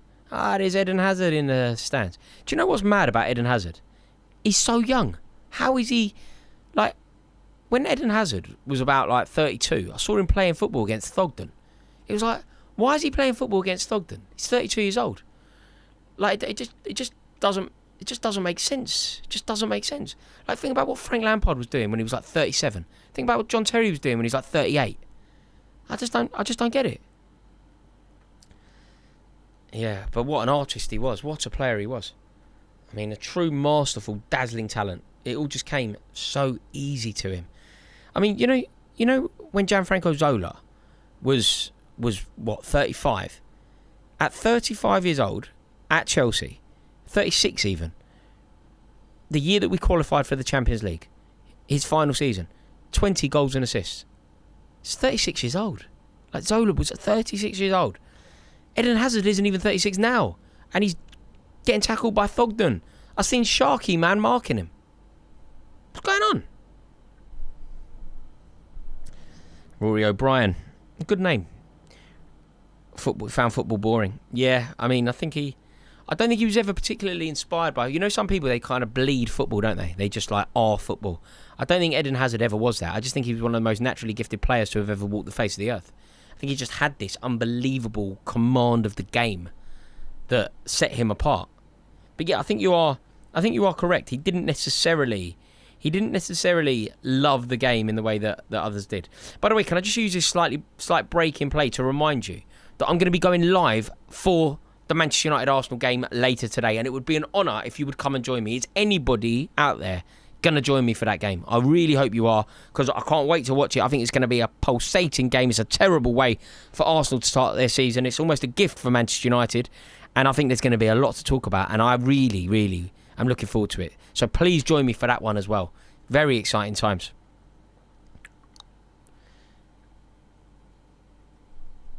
Oh, God, right. Chelsea is starting to mount the pressure here. This is what we want to see.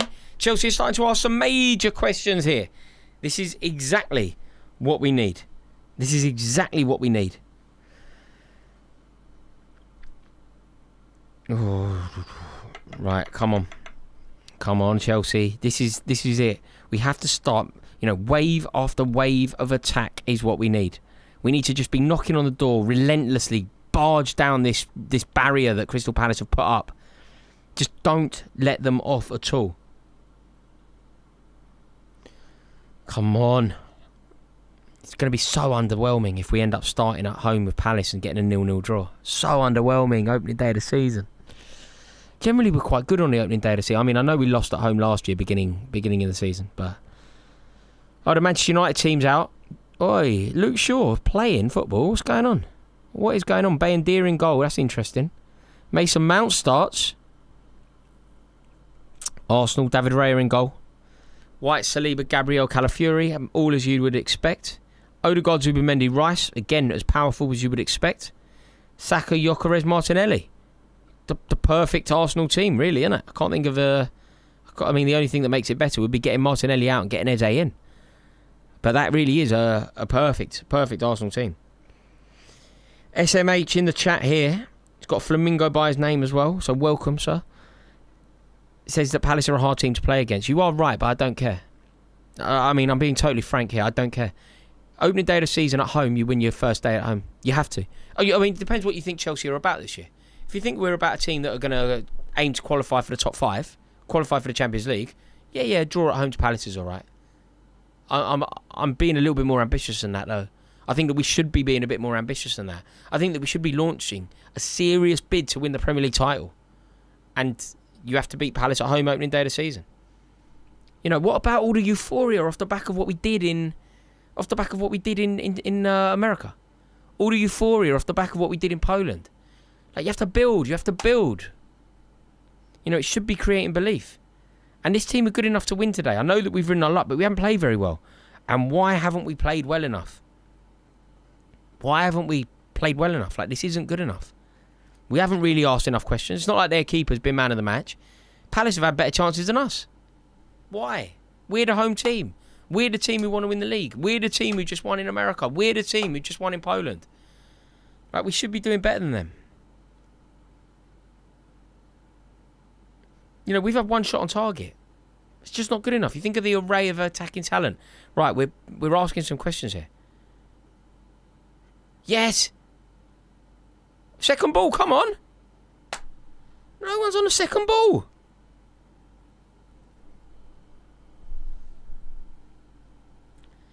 Come on, please. Oh, come on. Come on, Chelsea. This is not good enough. One shot on target in over an hour at home to Palace. Like, you've got to be... What do they want? What are we trying to do this season? Because this is not going to be the kind of form that wins you a Premier League. We're not going to be in a title race. You know, the title will be won this year by a brilliant team who will amass a lot of points.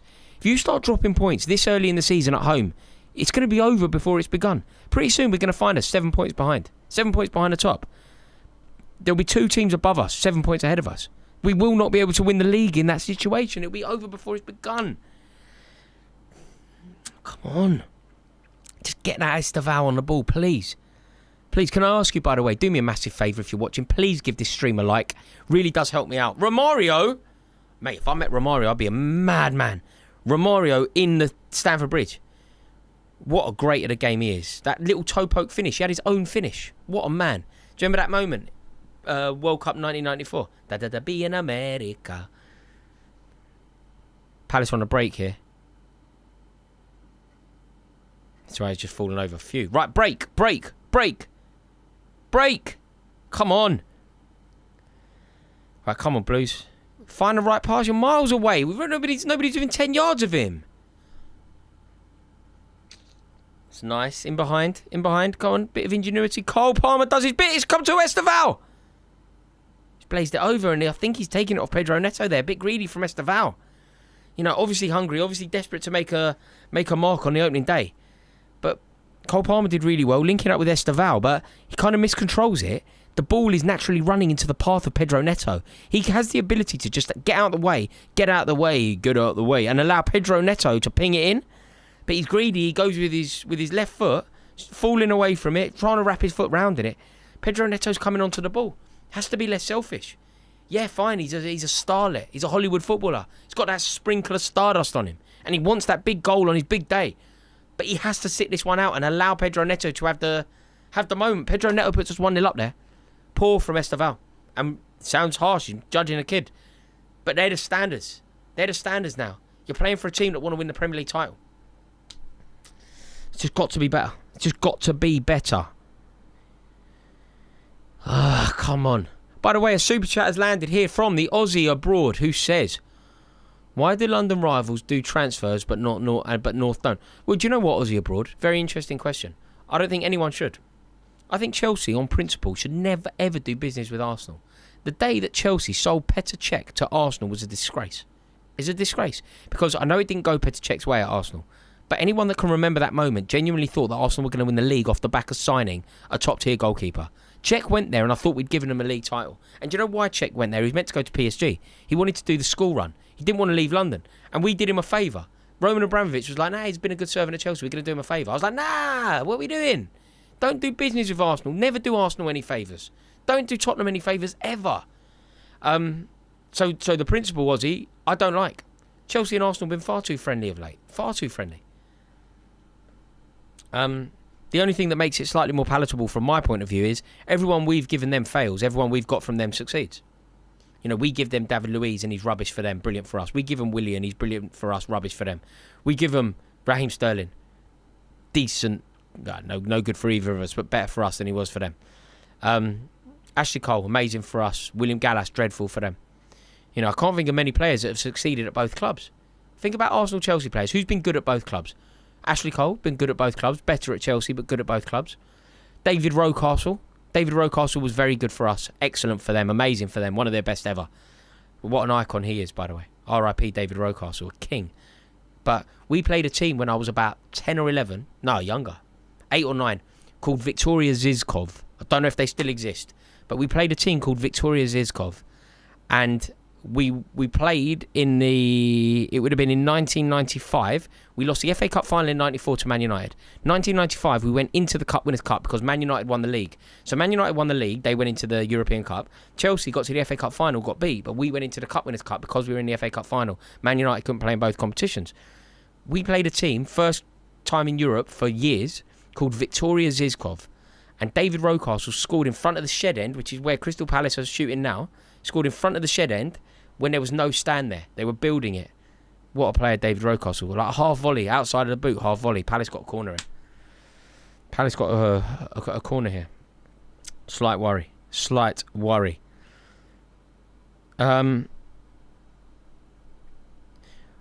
Palace corner is a worry. But I've just seen that the Insured Frames has just given out 10 memberships. What an amazing, generous gift from the Insured Frames. And welcome to the 10 new members. Insured Frames does this. He ducks out, I don't see him for a few weeks, and he comes in with these mad, massive, generous gifts. What an icon. And I love the community that we're building in Insured Frames. I know I only see you like once a month, and you just come in, do a massive donation, and then duck. Like, you're just like that benefactor. Comes in, there you go, there's a bit of generosity, and then you bounce. Rate it so highly. Welcome to all of the new members. Honoured to have you. Eberiche Eze about to take a corner in front of the Palace faithful.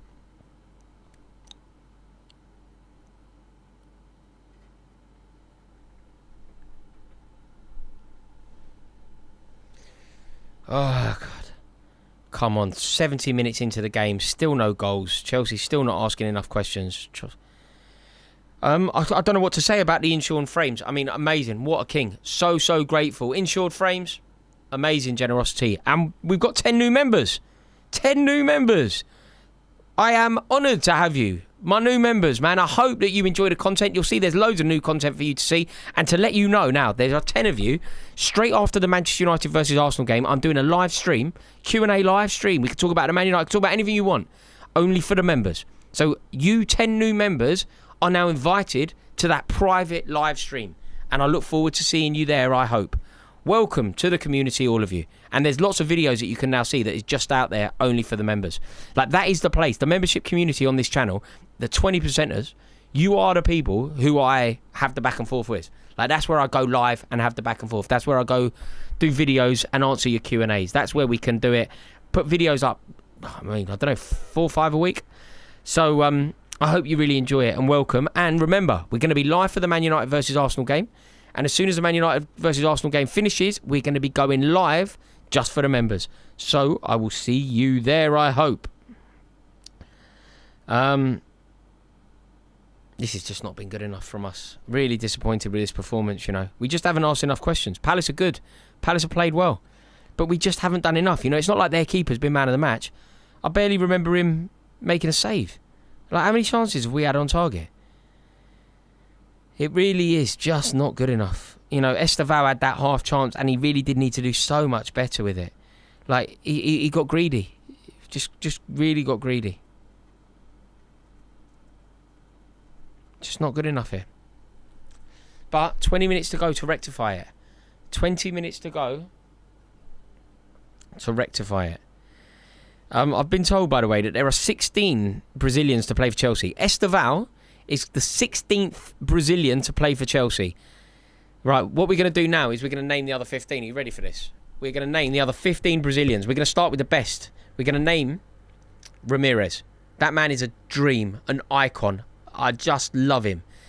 That is the best Brazilian to have ever played for Chelsea. Closely followed by, in fact, there could be a rival for the best, Thiago Silva.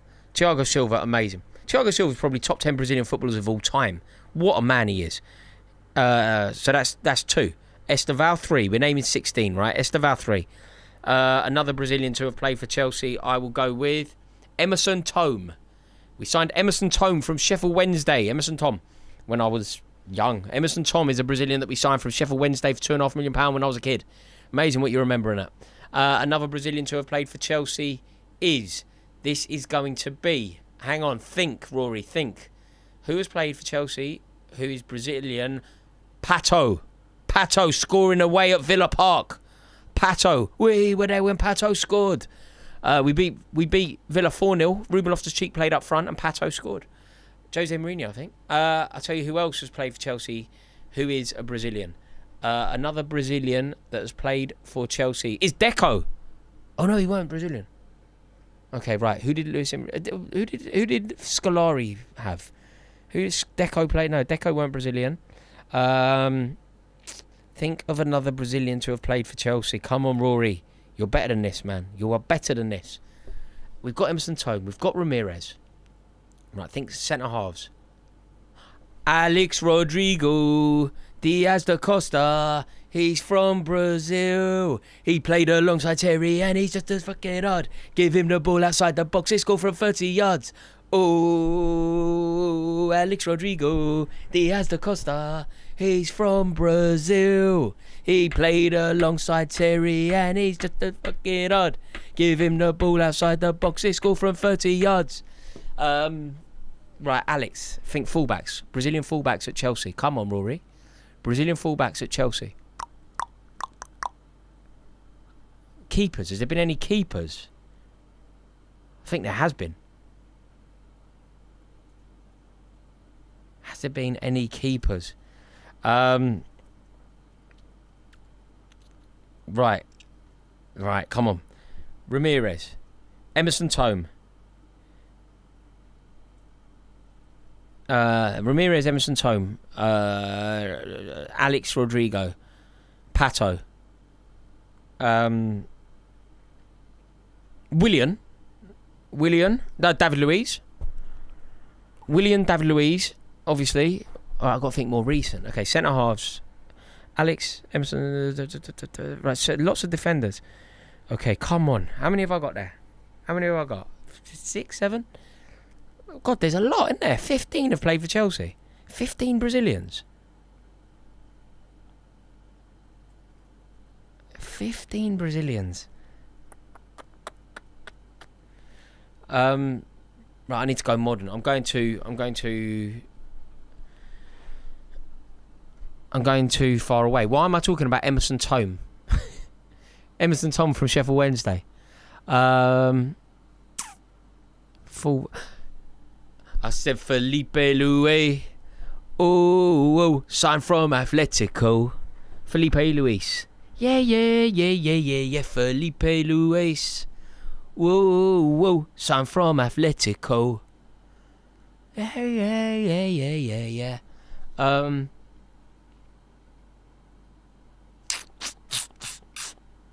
I can't think of anyone else. Right, there's got to be some centre forwards, isn't there? Got to be some centre forwards. Goal scorers.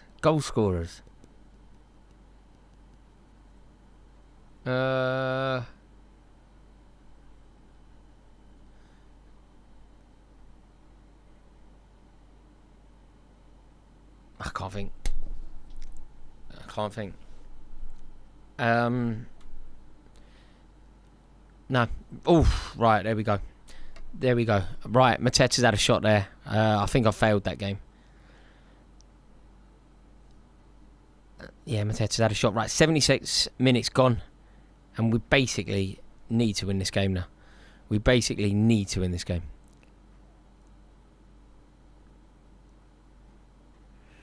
Right, come on, Chelsea, please.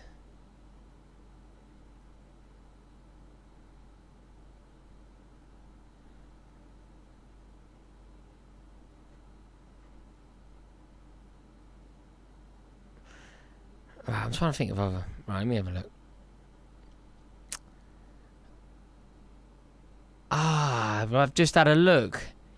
Kennedy with one D, with one N, of course. He scored. I was at Norwich when he scored. Left foot, man.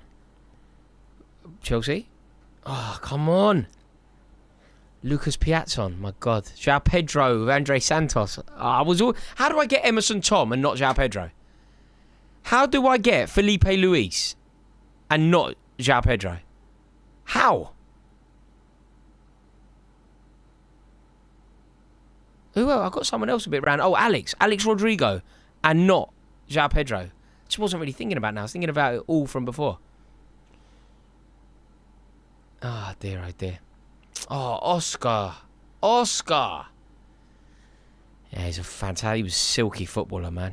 Truly silky footballer. Really silky.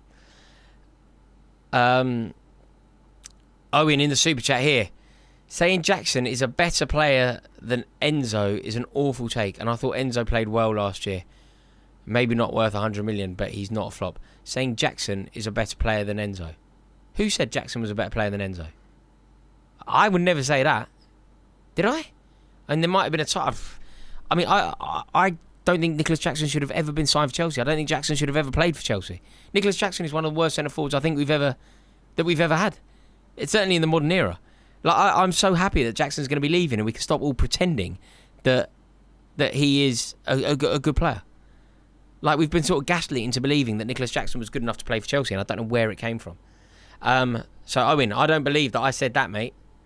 Also, they're completely different positions. It seems like a weird comparison for me to make. I think if you're suggesting I made it. Safe Alcaraz says, "How can I become a member, Rory? I couldn't find it. I don't know. I don't know, but it can happen.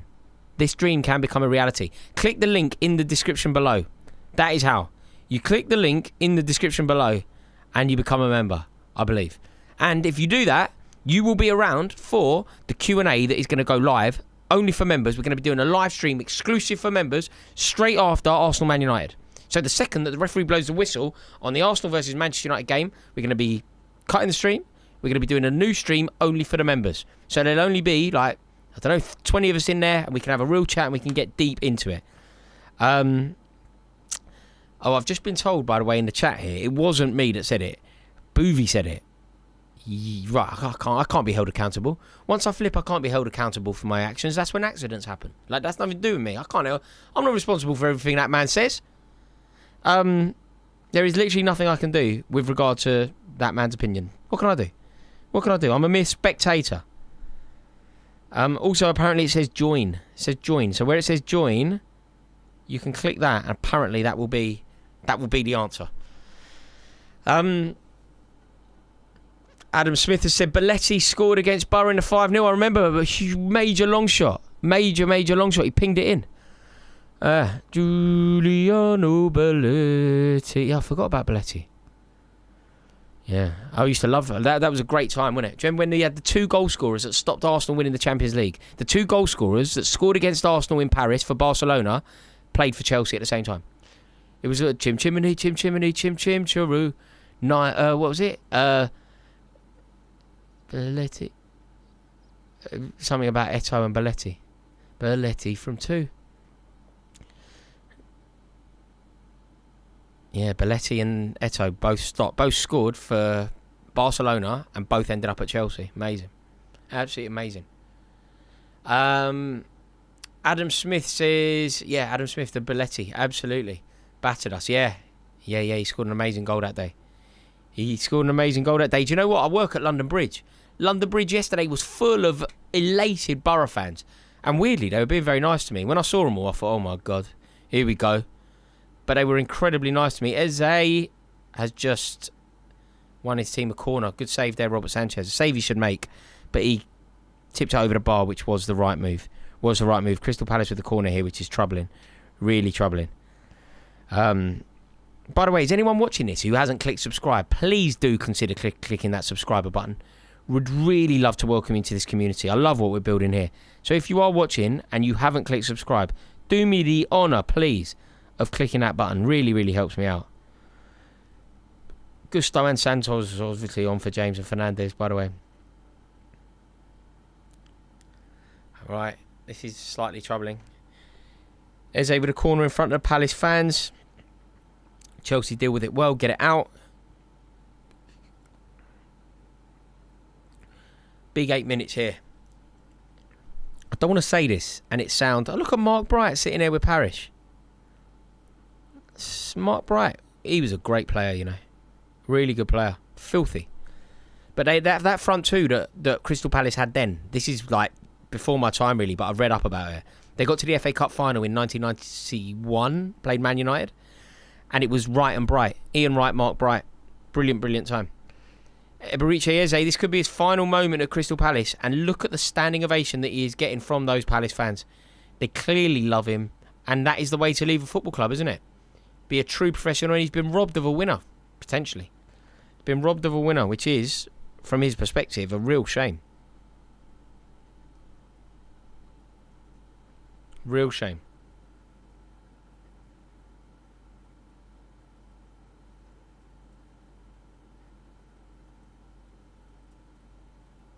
Oh, the keeper's... bloody hell.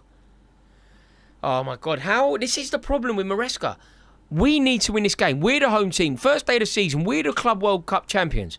And we're sort of hanging on. Why is it them asking the questions and not us? Why... Oh, Adam Wharton. Why are they asking all the questions? Why is it them putting the pressure on? Why isn't it us testing their keeper? Why is it them testing our keeper? Like, do we want to win this game? It feels like this is like a defining 7 minutes of the season. Week 1. Like, we haven't done enough to win this game. We haven't done enough. We haven't asked enough questions. We're not set up enough. We're not hungry enough. We're not desperate enough. It's all so passive. So annoying.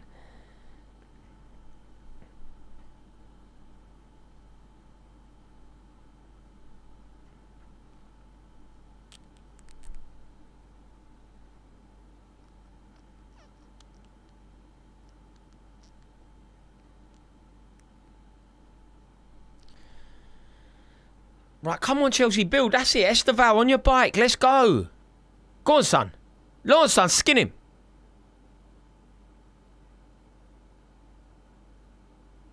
How can that be a foul?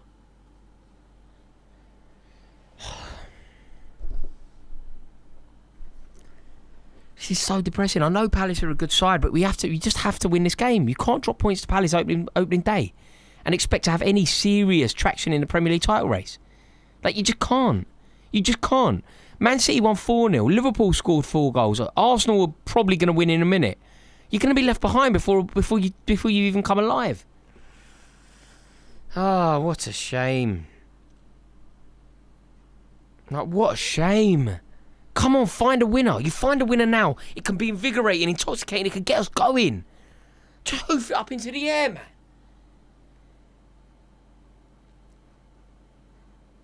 Right, Chelsea free kick. Come on the double.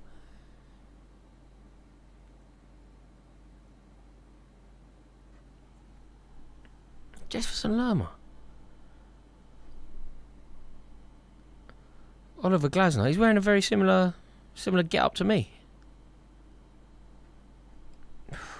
I can't believe this Crystal Palace team. Like, they have built something amazing. This is the best period that they've ever had in their entire life, Crystal Palace. By the way, Adam Smith, I see that you were at London Bridge yesterday. You had a great day. I'm glad to hear it. I'm glad you had a good day. That batter in Millwall down there. And yeah, every time I met a Borough fan, because obviously that's where I work, London Bridge. It's full of Borough fans, loads of them down there. And every time I met someone, I thought, oh no, you're going to have a pop-up. But they were lovely. Like, really sound, shaking my hand, a couple of pictures. So apparently some geese. I went to an England game at the Riverside, I don't know, 5 years ago, 0-0 draw with Slovakia, maybe? We drew 0-0. Someone missed the penalty. Jordan Henderson, I think, missed the penalty. Geese Middlesbrough fan that I met yesterday, he was like, I sat next to you at that game. I was like, he must be telling the truth, because I was at that game, and he knew I was at the game, so probably weren't lying. Oh dear. Into the super chat, I must go with EIEIEIO, and it's from Sam, who says, I think Chelsea are really poor. Is there a chance that we've overrated them? Everyone seems to assume Chelsea are going to get top 4. Really not looking good. Watch us about to score now. Watch this, Sam. Watch this. This is about to end up in the back of the net. We're going to hoof it in. Corner kick. Josh Anjayampong is going to get his head on it. And this is coming back for you. I'm coming back for you into the super chat. I will find you. I'm going to remember this moment. The super chat I've just read out. When this phase of play ends up in the back of the net. Oh, you wally. Mate, it's them on the break. Find a keeper. Yeah, Sam, you're on something. We have been incredibly flat. And we've ridden our luck. They've been a better team. They've had better chances. They've asked more questions. They've had more shots on target. They've had a goal disallowed wrongfully, in my opinion. But we are the team on the attack here. Don't ping it from there, mate. You're shooting. You're useless at the best of times. And you're shooting from 40 yards. Like, come on. Use your loaf of bread. Come on. Like, do you know something that I'm amazing for in life? This is my skill, my only skill. I tell everybody how lucky I am in life because I had loads of luck. The one thing I'm really good at, I know my limitations. I know what I can and can't do. And I guarantee you this, Malo Gusto is not going to score a worldie from 45 yards in the last kick of the game at Stamford Bridge on the opening day of the season. Why do I know that about him and he don't know it about himself? Look after the ball, retain possession, protect the ball, keep it hold, and find some of the dazzling players. We've got some wicked footballers in this team. Cole Palmer, give it to him. He might do it. Esteval William, give it to him. He might do it. Why are you having a shot from 40 yards? You pillock. Oh, Korvac, in the super chat here, says, is this the difference between Chelsea and Liverpool? That Liverpool can play badly and still push to win at the end. Yeah, I think they've I mean, do you know what it is really? They've got a better manager. Like, really what it is. Chelsea have set up here, but Oliver Glasner is probably a more skilled manager than Enzo Maresca, and he's worked out a system to nullify us. Liverpool have a manager that when they're nullified, when Iraola reacts, Slot reacts. And then Iraola reacts again, and those two are playing a game of chess on the sideline while the game is conducted on the pitch. Enzo Maresca has one style. It's a predictable style. And if that style doesn't work, and it hasn't worked today, Liam Delap is in. Oh my God.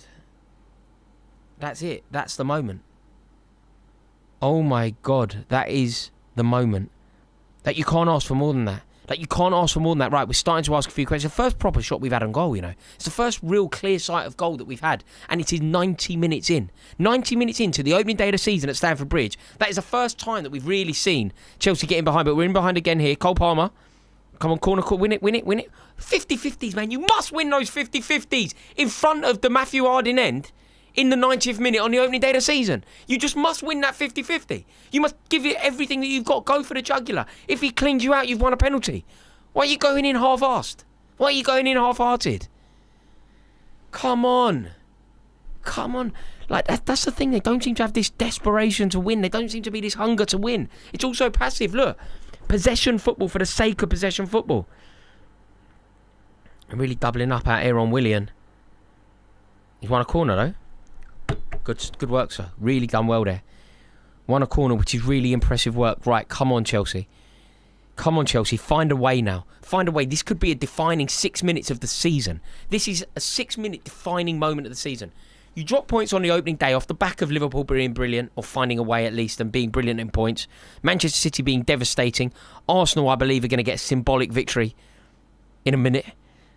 We basically have to. We have to find a way. Come on. You score a goal like this, last minute, opening day of the season, it can define who you are. I remember we did it against Hull City, Didier Drogba against Hull City, opening day of the season, 15 years ago, and it was exactly what we needed. Hernan Crespo away at Wigan, at the JJB. We were away at Wigan, we were 0-0 into the 96th minute. Hernan Crespo scores a left foot rocket into the far corner in front of the away end. I was in that away end, and we went on to win the league.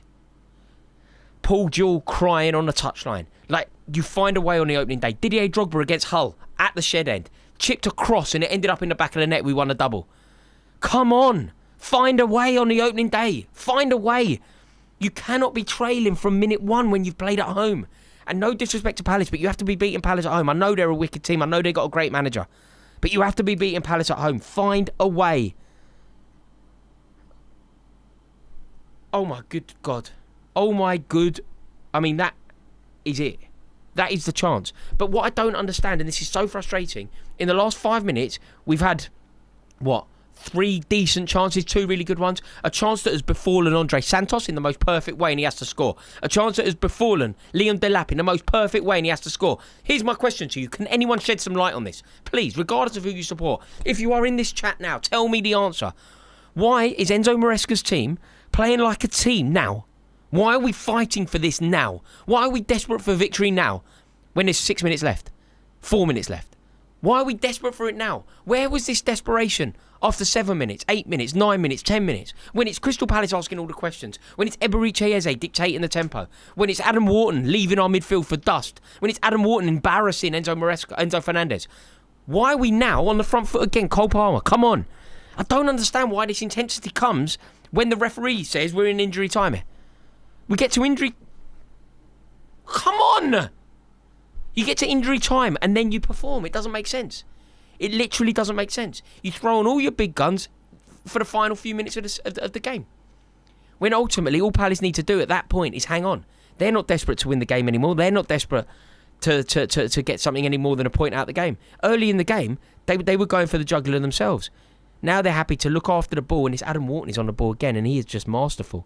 And he's picked out a glorious pass that if his teammate could control, they would have been away.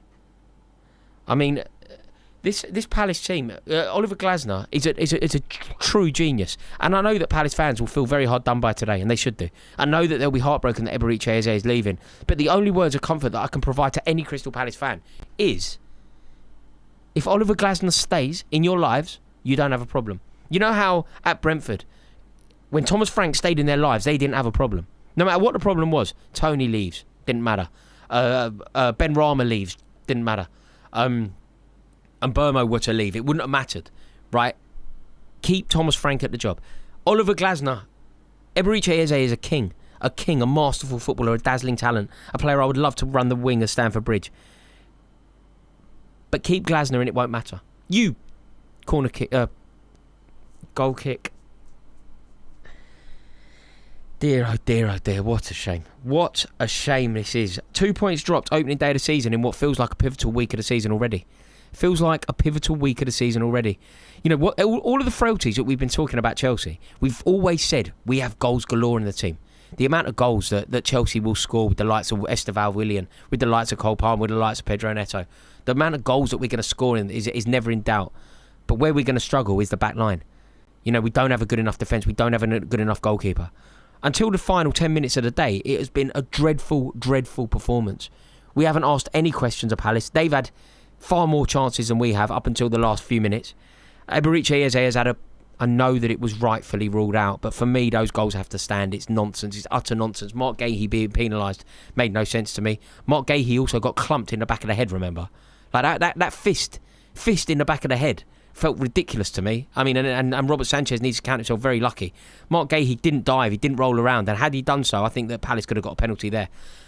20 seconds to go. Cole Palmer's on the ball. 2 men to beat. He's capable. He's won a corner. This could be a defining moment.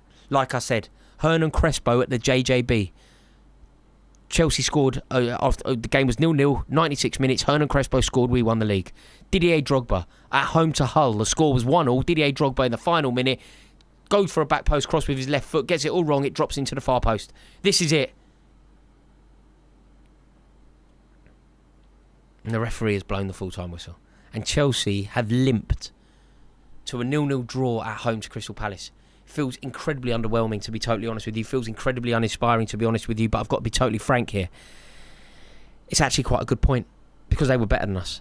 They were better than us. We came alive in the final 10 minutes. And by the final 10 minutes, what I mean is literally the final 10 minutes. Not from 80 to 96. From 86 to 96, we came alive. We had a good 10 minutes. But for the previous 90 or so, we just were not good enough. And it is heartbreaking to see. It's really upsetting, because we didn't have enough questions, and I don't understand why Enzo Maresca didn't make the tweaks earlier. Why was Esteval Willian not brought on earlier? Why was Liam Delap not brought on earlier? Why did he not realise that Crystal Palace were dictating the tempo? Why did he not realise that Adam Wharton was totally having an easy ride of it? Why was Eberiche Eze the best player on the pitch? It's a question that Enzo Maresca needs to ask. Answer. Like, the best player on the pitch for the vast majority of the game was Eberiche Eze. Why? The best player in midfield was Adam Wharton. Why? Why are his tactics not facilitating Chelsea being better than that? Why are we not in a situation where we are better than that? And as soon as Eberiche Eze starts dictating, there needs to be a system where we do something about it. Eberiche Eze has probably played his final game for Crystal Palace, and he has probably been robbed of a winner in the most glorious of circumstances. I need to let you all know now that we are going to be going live for Manchester United versus Arsenal. So please make sure that you click that subscriber button. We're going to be going live for that game. It is going to be amazing. And straight after that game, we're going to be going live for a members only live stream, simply for the members. So make sure that you become a member. But we're going to be going live on this very channel for Manchester United versus Arsenal imminently. There have been a couple of super chats that have landed that we need to get through. And I have to say, Alan Dawson, thank you very much for your super chat. Incredibly kind of you, sir. He says, keep up the good work, Rory. I like your unbiased opinions on the clubs and players. Alan, I really appreciate your support. I really appreciate you tuning in. I hope that you have clicked subscribe, because I love the community that we're building here. And if anyone is watching and hasn't subscribed, please do it now. But Alan, that's an incredibly kind message. Thank you so much, man. Thank you so much, and congratulations on your opening day win. It must be a nice feeling. It must be a nice feeling to win at home on the opening day of the season. Also, the Chronic Tie has said Dominic Calvert-Lewin is better than Delap, Leeds United. No, I mean, that's Dominic Calvert-Lewin is not. That's not true. But I'm pleased. I'm pleased to see Leeds United back in the Premier League, to be totally honest with you. I think that the Premier League's a better place having Leeds United in it, and I think that overall you will bring an awful lot to the Premier League. Everybody, regardless of the rivalry. Chelsea and Leeds have a huge rivalry. But I'm just heartbroken with that, to be totally honest with you. I think it's a real shame. I think that we should have won the game. And the fact that we didn't is going to cost us late in the season. That is the big worry, you see. Later in the season, it is going to cost us massively. Because we're already chasing. We're already 2 points behind. We played at home. We didn't win. We're already now trailing a brilliant-looking Man City and a enthralling-looking Liverpool at various points. And for Crystal Palace today, I mean, in a way, we've ridden our luck. That moment, I mean, it feels controversial, but apparently the referee got it right. But it did feel harsh to me. It did feel very harsh that that goal was ruled out. Really did. But I just don't understand why we only came alive late in the day. Why have we come alive, desperate for the victory, then? So listen up now, everybody. Please do me a big favour. I'm going to stop this stream, but I'm going to be live imminently for Manchester United versus Arsenal. We're going to be going live just like this. More interaction, loads to discuss, and I'm looking forward to seeing you there. Make sure that you click subscribe so the second that I go live, you get that notification. Can't wait for it. It's finished. Chelsea 0, Palace 0. Flat. Nice one, everyone.